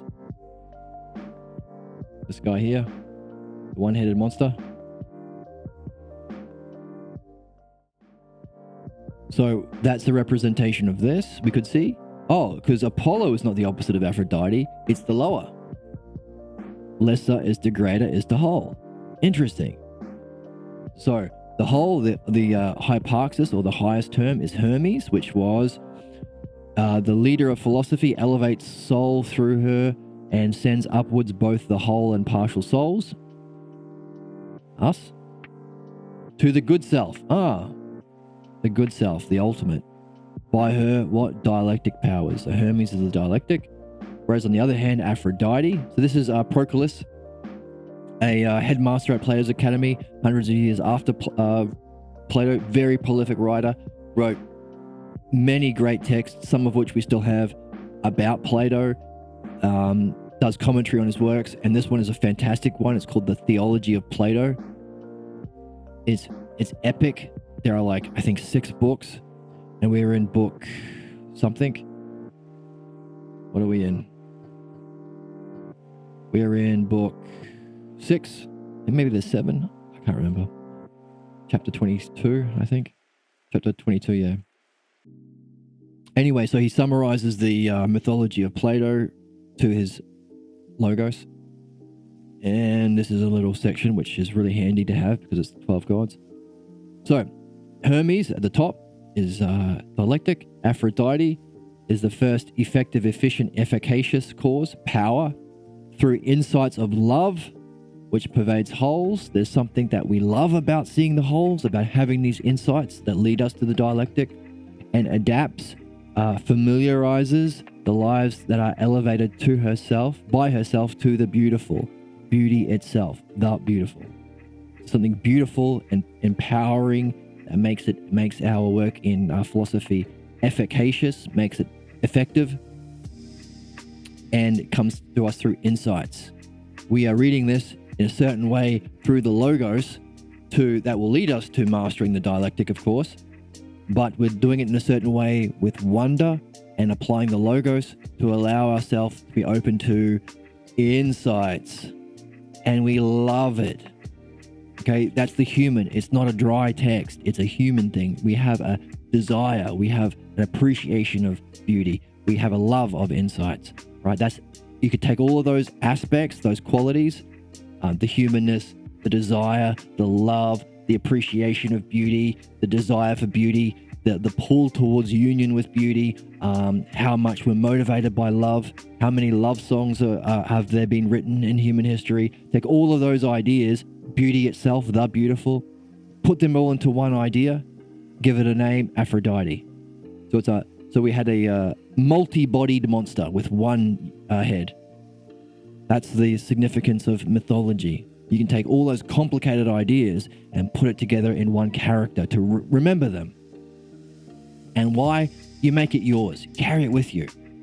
Aphrodite can, and by the way, keep adding to it. Create your own. Put it on your wall. Have your own note document or something. Build on it. Make songs about it. Make art about it. Build up your understanding of Aphrodite. In the third place, Apollo perfects and converts all by moving at once through music. As Socrates says in the Cratylus, by drawing up and attracting through harmony and rhythm, the light. Oh, remember how we asked the question, why does he always say it comes to light when he sees something? The light which is also there to intellectual truth. There is a light within us that is there, that wants to reach the truth, that can be apprehended only intellectually through nous, through the intellect, not the physical senses. And there is a rhythm and harmony to that activity of music. Now, does music do that? Of course not. It's not actual music. That's the issue we're in now. Let's jump back into the text. Please bring up the Phaedo that we're reading, Jarvis. Importing all preferences from home interface. Thank you. Systems are now fully operational. So, the dream was saying, make and work out music. And I thought he was cheering me on, as though we were encouraging a runner, for having taken up the very practice that myself was doing. So that those who encouraged the runners, the dream was encouraging me to do this, to make music exactly as I was doing. But on the one hand, philosophy, being the greatest music. There we go, Apollo, right? He's written hymns to Apollo. The ship to Delos is in honor of Apollo. Actually, we were reading the other text, weren't we? We were in the Lobe first. Let's read this in the Lobe and then go back. It's fun to do sometimes. Are you there, Jarvis? 24 hours a day, 7 days a week. Okay, please pull up the internet so we can read the Lobe version of the Phaedo. Importing all preferences from home interface. Thank you. Socrates, it said, make music and work at it. And I formerly thought it was urging and encouraging me to do what I was already doing already. And that just as people encourage runners by cheering, so the dream was encouraging me to do what I was doing. That is, to make music, because philosophy was the greatest kind of music, and I was working at that. But now, after the trial, and while the festival of the god delayed my execution, I thought, in case the repeated dream really meant to tell me to make this, which is ordinarily called music, I ought to do so and not disobey. Not to disobey. For I thought it was safer not to go hence before making sure that I had done what I ought by obeying the dream and composing verses. So first I composed a hymn to the god whose festival it was. And after the god, considering that a poet, first I wrote a hymn to the god whose festival it was, Apollo, right? And after the god, considering that a poet, if he is really to be a poet, must compose myths and not speeches. Mythology, one of the big three, right? Removing a pathologos, applying the logos. Mythology applies to representing the principles that can be used for both. The logos in the dialectic. Apollo, Hermes, and Aphrodite, the anagogic triad, the upward moving triad. You must compose myths and not speeches. Since I was not a maker of myths, I took the myths of Aesop, which I had at hand and knew, and turned into verse the first I came upon. So tell Evenus that, Cebes, and bid him farewell, and tell him, if he is wise, to come after me as quickly as he can. I, it seems, am going today, for that is the order of Athenians.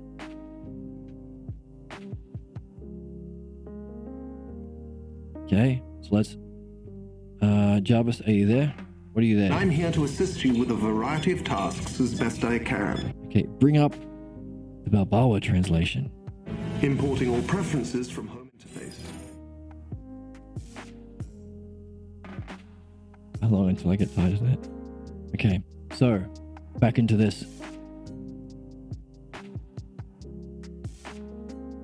Tell him the truth, O Cebes, that having written these, I did not intend to rival him nor the poems of self, for I knew.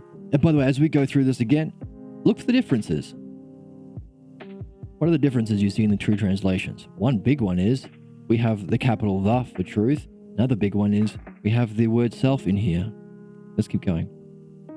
I did not intend to rival him nor the poems of self, for I knew that would not be easy, but I was trying to find what the meaning of certain dreams, or was the meaning, and of being atoned, and in the case of repeated commands, interesting, more accurate, commands, of the muse to me were to make this, for they were such as this, the same dream having often come to me in my past life, appearing to my view in one way or another, but always saying the same logos. Woof. Woof. Big difference, right? The same logos. The same dream, the same logos. Are we after the same logos? Are we sharing in the same logos with Socrates? Is that the logos? Okay, the significance of the Balboa translation. Always saying the same logos. O Socrates, it said, make and work at music. And indeed, in times past, I thought this was to cheer me on and to encourage me for having taken up the very practice myself was doing. How was he doing it in the Balboa? With himself. So that just as those who encourage the runners in a race, the dream was thus encouraging me to do this, to make music exactly as I was doing. By, on the one hand, philosophy being the greatest music, bingo, bango, bongo. And thus, on the other hand, I was doing this. But now, since the trial took place, and also the festival of the god Apollo, which was keeping me from being executed, I thought that I should, if in case the reoccurring dream was commanding me to make this kind of popular music. Popular music, okay? Significant. Pop music. There's an appeal, right? Philosophy is not just for people who have stumbled upon this scroll, right? It's for everyone. It's for all of us. For humanity. It's our purpose, our destiny, our birthright, our golden age, our tradition. It's been buried, but we can rediscover it. We are rediscovering it. We need to rediscover it to save humanity from its inevitable destruction by the chains of fate. It's individual and collective. Popular music. Significant. By the way, if his execution, his death, was being delayed by a festival in honor of Apollo, maybe he's had an enlightenment experience already in his life, but we could say this period of time in our life between our birth and death is a festival of Apollo. What would be a festival of Apollo if we were to understand our human life? What are the three big questions we ask to be rational? Where do we come from? Where are we going? And what do we do here in the present? Present. Maybe this question of what we should be doing, a way of understanding that is this. Could we consider this life between our birth and death, between our eventual execution or ending of our life, a festival to the god? What would that be? A celebration, fun, activity in celebration, in honor of, while focusing on and being most like Apollo. What does Apollo represent? Philosophy. Can we therefore understand our life as a fun, meaningful, joyous, collective activity of the focus, understanding, appreciation of, and being most like philosophy? In other words, is humanity nothing other than the game of philosophy? Homo ludinus. Homo sapien means man the thinker. Homo ludinus means man the player. Philosophy, the most meaningful game. Maybe. Hypothesis. Put it in our sack. Put it in our inventory. Our question sack. We got our if sack, hypothesis sack over here. We got our snit, sewing needle of infinite truth that we can weave together these questions and terms and ideas and patterns that we see. That's why we're making a list. That's why we're going over it with such careful detail and over again, making a habit of it. Take it with us. Let's keep going. But since the trial took place, and also the festival of the god, which was keeping me from being executed, I thought that I should, if in case the reoccurring dream was commanding me to make this kind of popular music, that I should not disobey it and make it, for it would be safer not to depart until I had been atoned by composing verses in obedience to the dream. Okay? Command and obedience. What does that mean? We've got obedience. Who is one obedient? What is one who is obedient to someone who is commanding? An employee? A worker? A slave? A servant? King and subject? Lord and steward? In the negative, in our physical world, we have master and slave. What is that? They're a complementary pair. What are they not? Opposites. Well, are they opposites? No, they're greater and lesser. The slave, opposites, they're not equal opposites, like in that sense of like a left and right, hot and cold. The master is of greater significance, the slave is lesser. Or the lord and the steward. In the Parmenides, he says, so this is something he says to Socrates. He says, by the way, the difficulty of using physical language and thinking to understand the realm of being can be explained this way. In our world, we have masters and slaves, but it's terrible. It's shit. Like the master abuses slaves.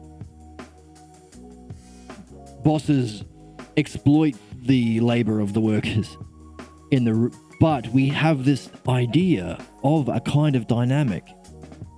But in the realm of being, the ideal must exist there. It's completely different than the way we play it out.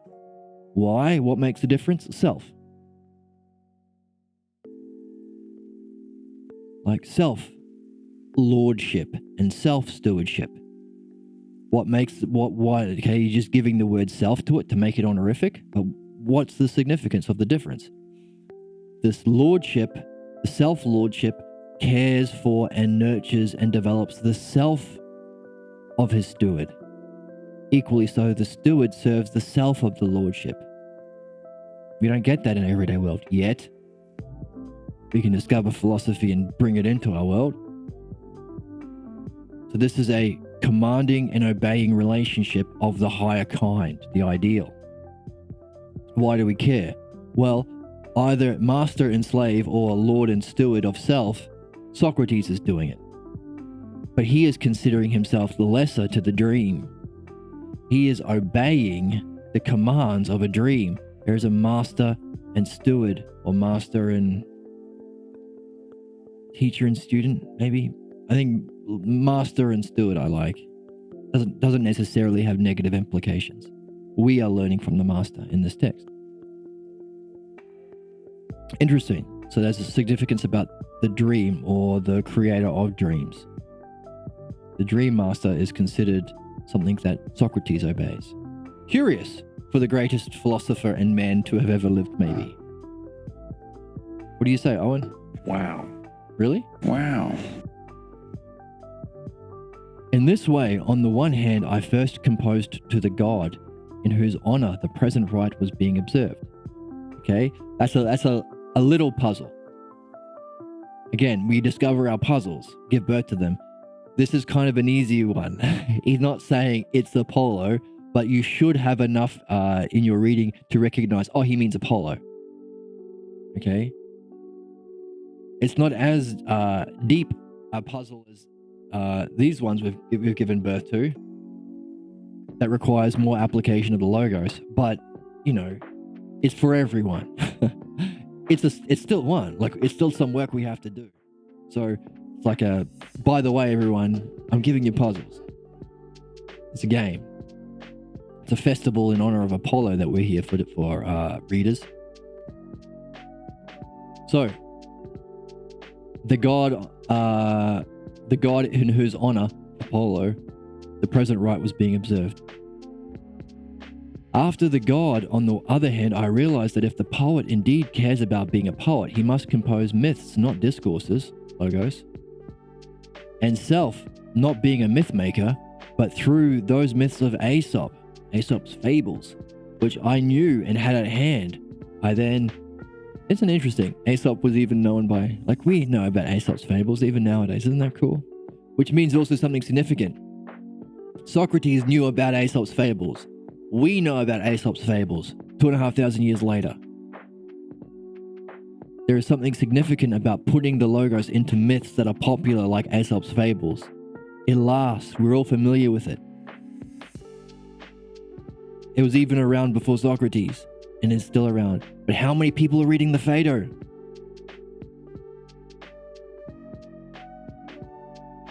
We should be. Really. But it's just not part of our culture yet.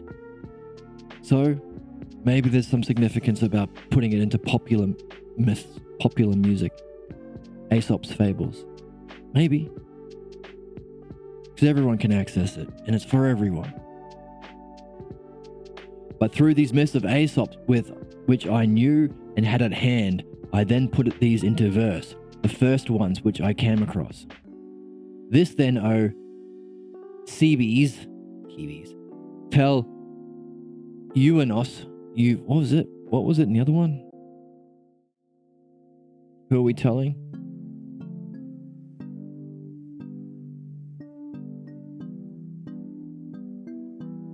Evernus. In this one, it's Euanus. Uranus, tell him to be strong, and if he is of sound mind. Oh. Okay, that's a big one. Okay, that's a big one. To follow me as quickly as possible, for I am departing today, it seems, or Athenians so order it. Okay, so another order. He's following an order to his death. So he follows the orders of the dreams and also the orders of Athenians. Why? That's a question. Why? Why follow the... It's Socrates. He's the best of them all. Why is he listening to them? Makes more sense to listen to the dream, but why these dudes?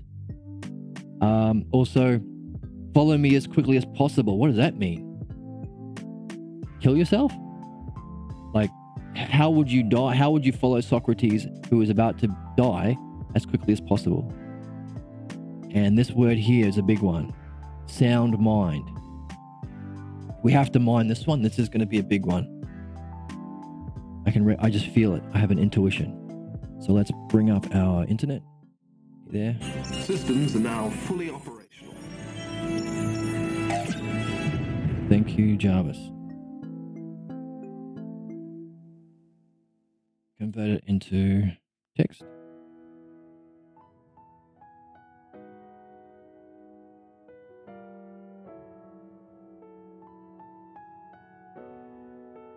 Sophrony. Put in our dictionary.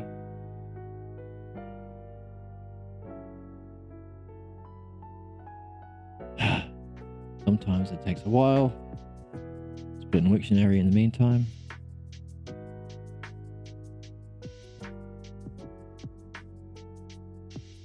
Let's try again.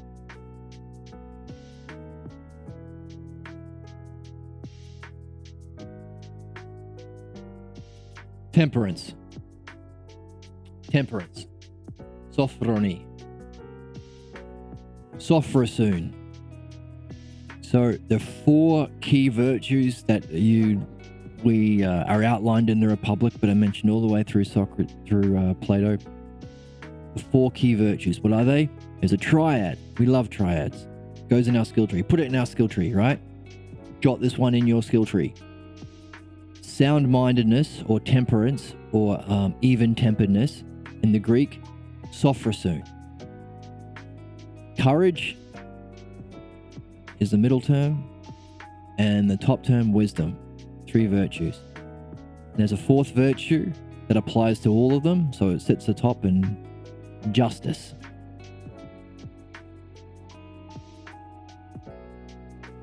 So these are the 4 virtues we have to put into our souls through discipline. Return again and again to the logos of it, like we're doing here. So, what's interesting about sophrosoon is sometimes they will refer to all of those virtues with temperance, because while it's the first virtue, which is it also relates to all of them in that it's temperance is not restricting yourselves from pursuing bad pleasures.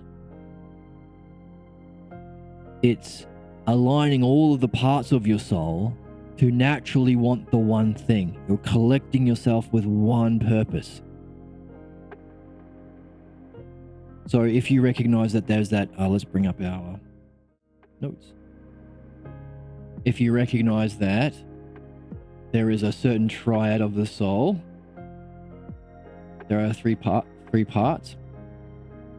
If we recognize that the biggest part of our soul is also the most base, our desires. We want to consume pleasures. The outward moving or the honor seeking, we want to do things but do it with honor. We want to get popular in the world or be well known in the world or achieve honorable things in the world. Right? That's the middle part of our soul. You could say this is your belly, this is your heart. If you want to mythologize it on your body. The top part, your brain or your head, I don't like using my brain because it's not brain, it's mind. Reasons, plans.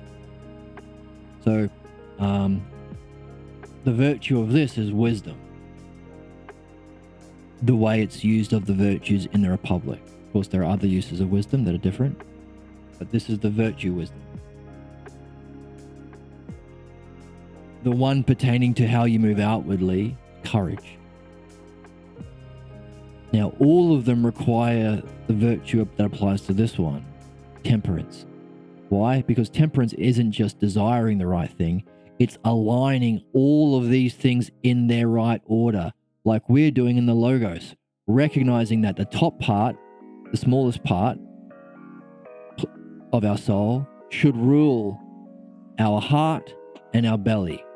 The top part should rule our outward movement and our desires. In other words, you're not limiting your desires, not stoicism, where you're like beating yourself so that you don't desire the wrong things because you're bad. No.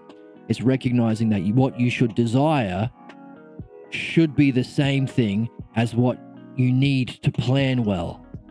If you need wisdom to plan well, to make good plans, to know the meaning of life and to know how to reach it and to get it, the pleasure of experiencing wisdom and knowledge should be your desire, because it's the greatest desire. Way better.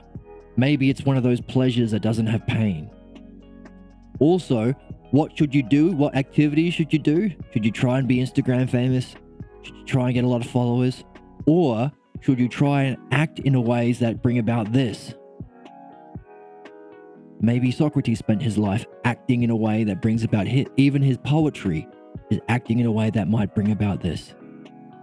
So his thinking, his reasoning, philosophy brings about this. What he desires most might be what brings about this. What he does. So that alignment of your desires, by the way, you can only know that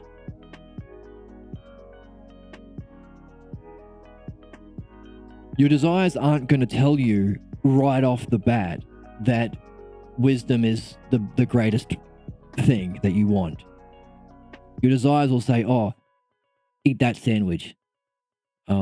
Kiss that girl.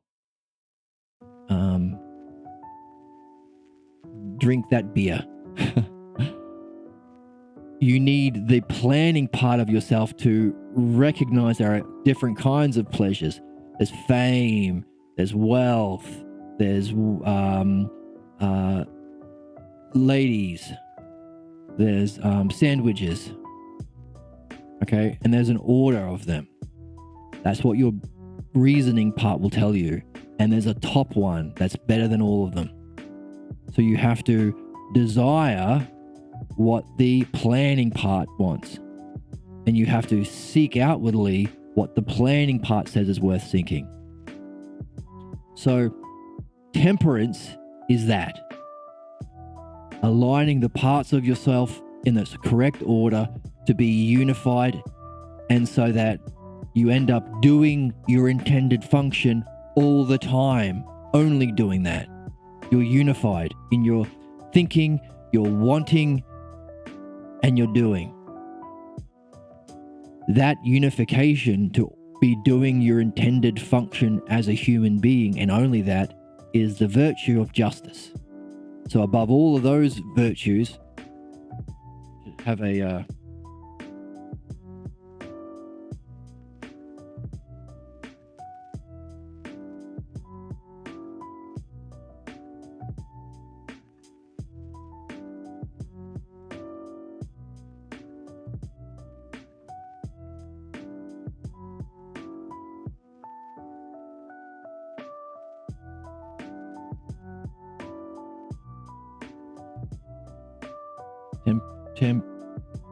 temperance.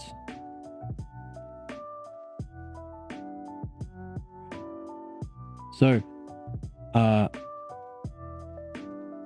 if you have all those three are perfectly aligned, it gives rise to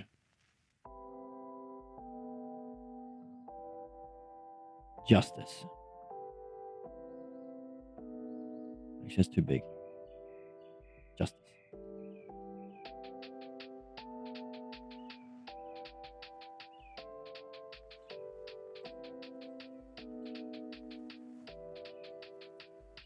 Now, what's interesting about justice is you are doing your proper function, and only that. You're collected together, you're unified. But also goes back down this way as well. Because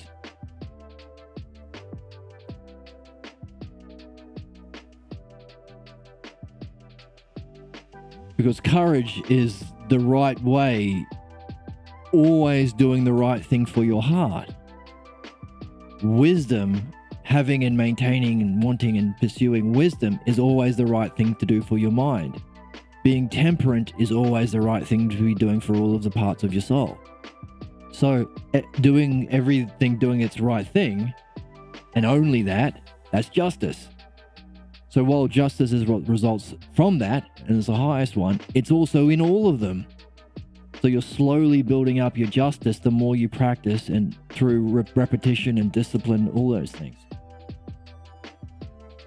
So, what does that mean? Well, temperance is sophrosun in the Greek.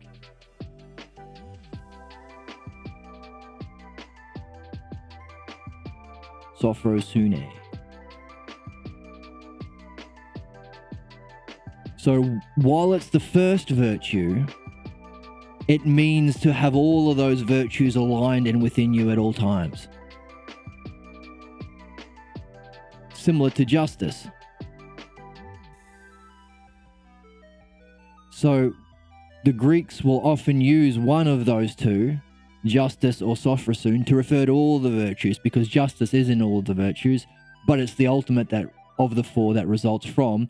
It's the monad or the one. So that goes in your one skill tree, by the way. We have a one skill tree. This is a triad, so we've got a one skill tree. We've got a 3 skill tree. The monad or the one results from this triad. But as a result, we also have a 4 skill tree. So put this in your 4 skill tree because there are 4 virtues. So you've got some new content for your skill trees. Level up. But as sophrosun is to have that proper arrangement, to have all the parts of your soul with all of the virtues, it's the ordering of all of them together, is often used by the Greeks to represent them all. It's like a catch-all term. So here we have the word sophrosun. If he is of sound mind, sophrosun. Give that a pink. In other words, if he is a philosopher. In other words, been practicing, been learning. If he has been obeying the commands of your dreams and of philosophy, of the god Apollo, then you'll be doing this. What's philosophy? Well, part of it is taking your logos and applying it to yourself. Harmonizing your soul. Desiring philosophical truth and wisdom. Direct apprehension of knowledge and using that as a paradigm. As a goal, but also to make sure that you're acting with true justice, self-justice. The truth. So applying that to organize yourself to want to do philosophy so that it's fun and it's not, it starts with some discipline and effort, but once you get into it, there's a harmony and rhythm that naturally follows. You get into the flow of it. Then you start having, so that's Apollo, right? You awaken Apollo in yourself. Then you start having insights and you start realizing this actually is the most meaningful thing that affects my life in the most beautiful way. Oh, you've awoken Aphrodite. And then when you get into it, you realize, oh, there's a structure in the logos that applies to everything, from music to understanding people to solving problems to reaching my highest destiny. What's that structure? The dialectic. Hermes, you awoken Hermes. You've got the triad, the anagogic triad. So what's that? Sophrosun. Desiring that, organizing yourself to that. Holding true to that in the pleasures and pains and fears and desires that arise on our journey, that's courage.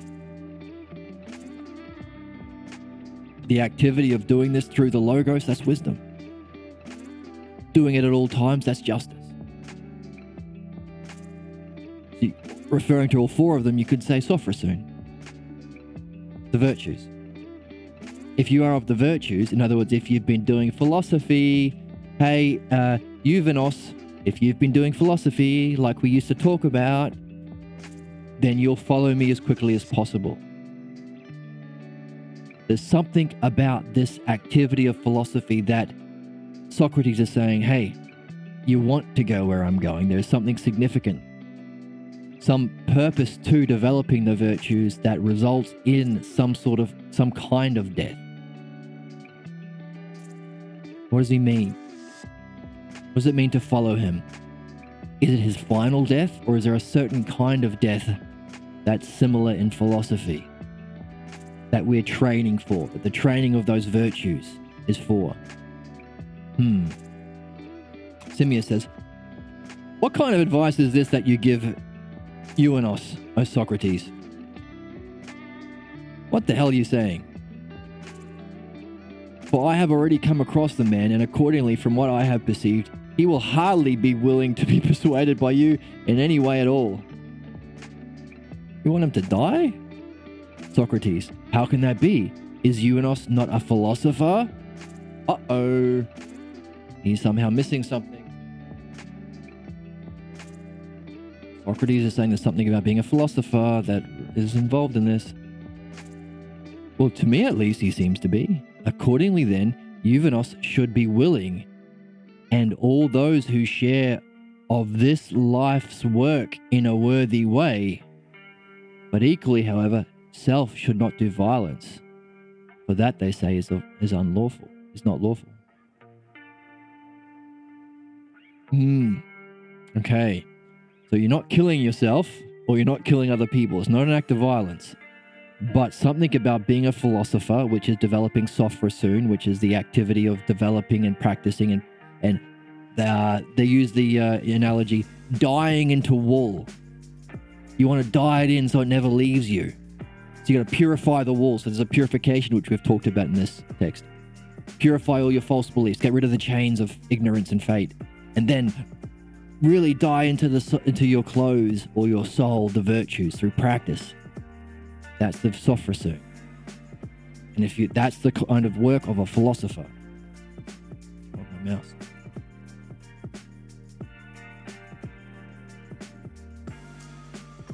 Right? And if you've done that work, this life's work, okay, so this development of the philosophical virtues, sophrosoon, is a life's work, and it's worthy. And if you've done it in a worthy way, it's the life's work in a worthy way of a philosopher. And it's somehow seeking to follow Socrates out of his body as quickly as possible. Now, it's not doing violence, not suicide.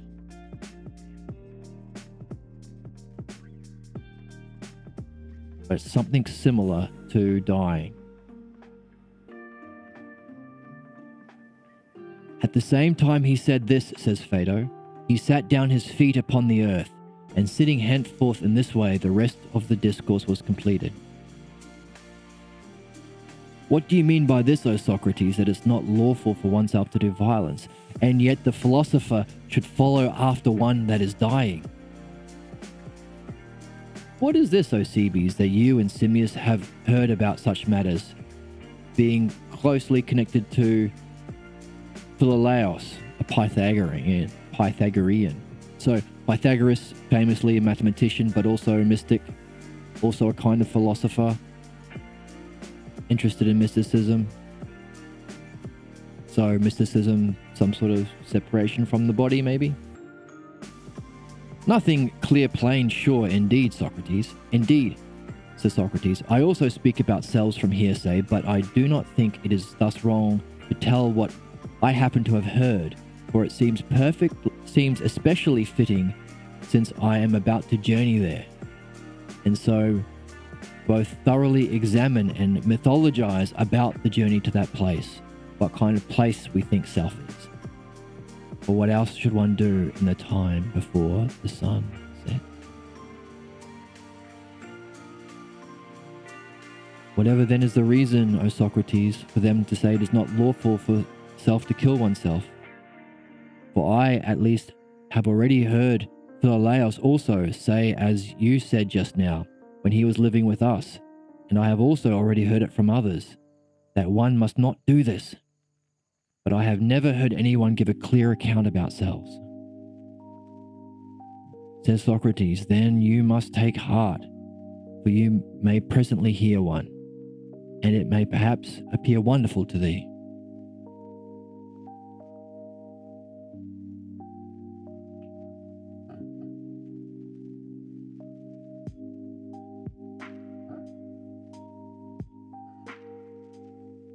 If this alone out of all the other laws is simple, and it never happens to humans just as it does in all other cases, but that there are times when it is better for some to die than it is to live, and it will perhaps appear to be strange to you. If then these people for whom it is better to die cannot do good for themselves without committing some impiety to selves. Hey, if you're stuck in a situation where you can't do any good without doing some impiety to selves, then it might be better for you to die, but you have to wait for someone else to do the good deed. Cebes, laughing quietly, speaking in his own dialect, says, Zeus knows it. Indeed so, for it might appear irrational when put in this way, but perhaps could it not equally indeed have some logos in it? Therefore, on the one hand, there is the doctrine, put into language of the mysteries about selves, that human beings are in some kind of tour of duty, and that one must truly neither free oneself nor escape from this, and seems to be a great doctrine, and not easy to thoroughly discern, but nevertheless, the following indeed appears well said to me. O Cebes, the gods are our superintendents, again masters, and that we human beings are one of the possessions belonging to the gods. Or do you not believe that this is the case? Cebes says to me, it is indeed the case. Socrates says, and is it not also the case that you would be severe with any self of those whose your possessions, if self killed them, when you have not given any sign that you wished self to die? Say that again. Would not you not be severe with any self of those who are your possessions if self killed themselves? If your possessions that belong to you killed themselves, wouldn't you be mad? If you had not given any sign that you wished them to die? And if you could give some penalty, would you penalize self? By all means. Perhaps now, according to this perspective, it is not irrational that one must not kill self beforehand, until God should send some necessity to do so, just as the one which is now present to us. It certainly seems likely, Socrates, but as for what you are just saying, that philosophers must be willing and ready to die, seems reasonably strange, O Socrates, if indeed what we have just now said is well said, namely, that God is our superintendent and that we are his possessions. For it is not reasonable that those who are mindful should not resent leaving his service, in which the gods are our best overseers of the real beings, and they are watching over ourselves. For surely self cannot think it would indeed be able to take better care of itself when it is free. But a thoughtless man might easily think this, that one must escape from their master, and they would indeed not reason that they must not flee from, oh my god, this Greek is hard to read. Just the knots and the, anyway. They would indeed not reason that they must not flee from the good, but remain at their side as long as possible. Wherefore it would be unreasonable to flee, but the intelligent would surely always desire to be next to the better one than self. And so, O Socrates, from this point of view, the opposite is likely to be the case rather than what was said just now. From the one hand, those who are mindful would clearly resent dying, whereas on the other hand, those that are mindless would rejoice. Phaedo said that Phaedo says, well, it seemed to me that when Socrates heard this, he was pleased by the resourcefulness of Cebes, and he glanced at us and said, Cebes is always closely examining the logos. He is certainly not willing to be quickly persuaded by what anyone may say. O Socrates, says Simmias, it seems to me that Cebes now has something to say about self. But why should the wise truly flee from masters that are better than themselves, and be done with selves so easily? It seems to me that Cebes aims his logos at you, because you are intending to leave us so easily, and the good rule is that self agrees are the gods. Okay? There's a lot in there to unpack, a lot of gold to be mined for us. But generally speaking, he's saying, if you're doing philosophy the right way and you've mastered the virtues, you want to be leaving with me. I don't mean killing yourself. I don't mean doing violence. There's another way of leaving your body, which is like dying, that you want to have as a philosopher.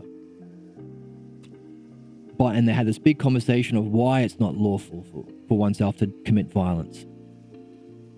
We are here for a reason. We're doing like a tour of duty, and our masters are the gods. Something created us and is guiding us and is sustaining us and is maintaining us, and it's also the god not just over us in the physical world, but the beings themselves too, all souls. So if that's our master, says Cebes, the greatest possible master is our master, which might explain why Socrates is listening to his dreams, if that's one way in which the masters communicate with us. If we have the greatest masters possible, why would we want to leave the service of them? If that's who we are the possessions and servants of in this life, why would you say rush to your death and leave them? Wouldn't it make sense to stay under their rulership? That's a question. I'm going to put that one down. And Socrates said, that's resourceful use of the logos. And Simmias is saying, yeah, no joke. My friend Cebes here is kind of annoyed that you're leaving us. And you're saying, well, we shouldn't want to leave us because we have the best masters here. But you're also saying if we're good philosophers and have been practicing philosophy well, we would want to leave. But it's not our call. Almost as though we have to be at the gates every morning, ready and waiting, practicing talking about self through the logos. Like we do with this channel, like we do in our philosophy, like we do when we look at our dreams, like Phaedo did at the gates of the prison every morning, meeting up diligently to talk about selves, waiting for the gates to be opened for him. Why? Because we're not the masters, apparently. And we surely can't do violence against ourselves because it's not our call. We are like, first of all, we're on a tour of duty. There's something important we're here to do. That's significant. That's not taught in schools. That's the significance of this text. That's why it's so important. Oh, and what do you say? Wow.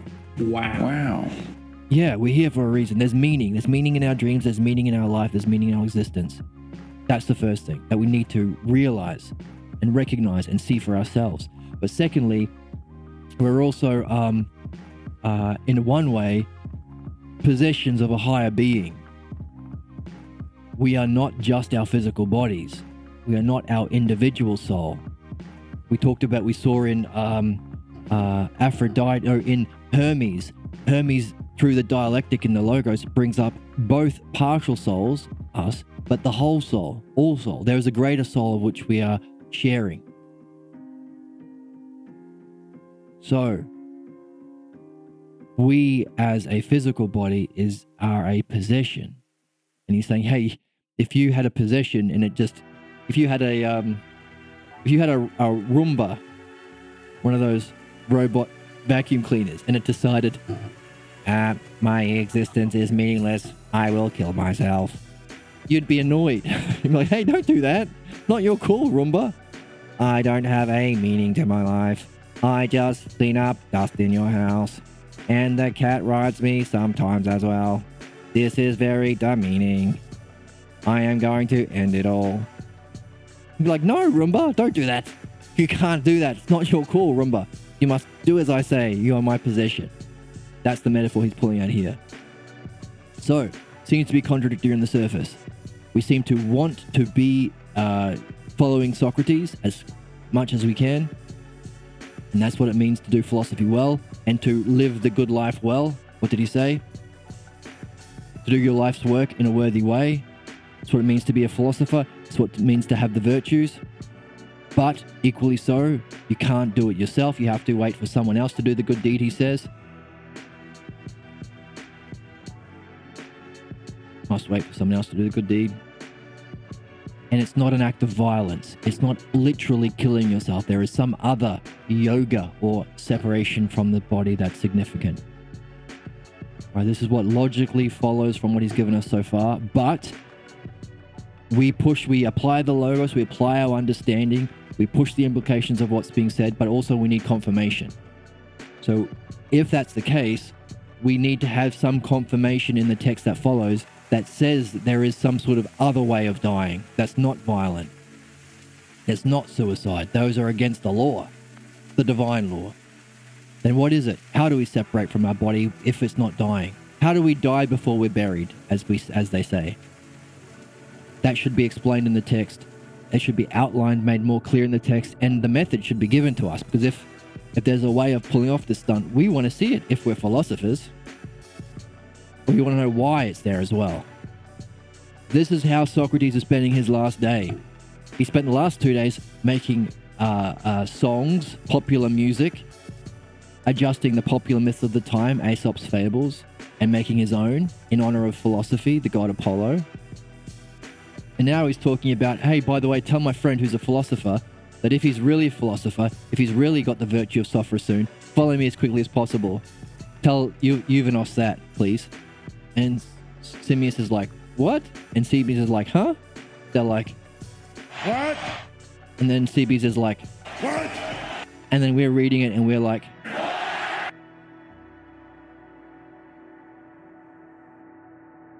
so he's already clarified a little bit what it means to, I don't literally mean kill yourself, and there's reasons for that, of course, what we've seen, but he needs to go on and say it further, explain it further. So, on that note, let's go back to this part here.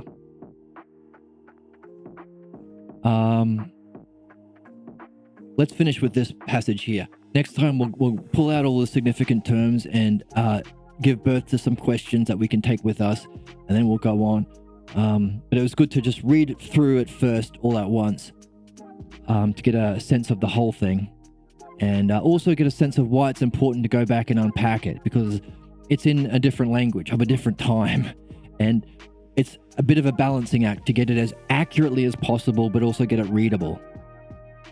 That's why we read the other text, which is more easily read but not as specific. But we need the specificity, so we've got to do a bit of work to translate it. Here, let's finish here.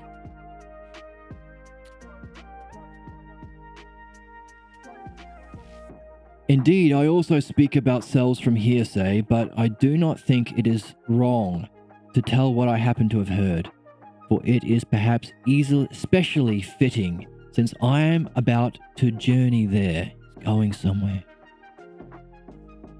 And so, both thoroughly examine and also mythologize about the journey to that place. He's going somewhere to that place. What kind of place we think self is, and that place is either honorific or ultimate. For what else should one do in the time before the sun sets? Beautiful. And that's been our question today. We're going somewhere. We are on a journey to that place in our human life, in the present. So what else should we do in this time before the sun sets? Then thoroughly, in detail, repeatedly, with the logos applied to self, examine and mythologize. Do both. Have the logos and make stories about it. Put it in your art. Have fun with it. It's fun. Hey, make fables. Give birth to self children that last more than 3 or 4,000 years like Aesop. Do it. You do it too. Benefit the world. Benefit yourselves. Benefit all of us. By doing what? Thoroughly examining and mythologizing about the journey to that place. What kind of place we think self is. What is the self that we're going back to? Maybe we came from there. 3 questions. Where do we come from? Where are we going? And what do we do in the meantime? So what should we do in the meantime before the sun sets? Thoroughly examine and mythologize the journey to that place and what we think the place of self is. That we're going. Maybe we came from it. That's another secret, extra question of the 3. Where do we come from? Hopefully that'll be mentioned in the text too. But we've at least got that place of where we're going. That's our big question that we're going on to next. According to the text, according to the mythology of the text, of the story, the narrative, the flow, the character, the rhythm and the harmony of the text, the Apollo of the text. Fun? Has this been a good festival? Could you say this has been a nice festival in honor of the god Apollo of a philosophy? Did you find a rhythm, a harmony in these ideas? You can come to some insights and awaken not just Apollo in the rhythm and harmony, but Aphrodite in your insights. Was it beautiful? Do you love it? Are you more inspired by philosophy? You've seen that it's not a dry academic thing or a wishy-washy projection or interpretation thing. Have you awoken Apollo and Aphrodite? Are you curious about mastering Hermes? The dialectic. Both together. What better thing should we do with our day before the sun sets? Hope to see you next time, and thank you for joining me.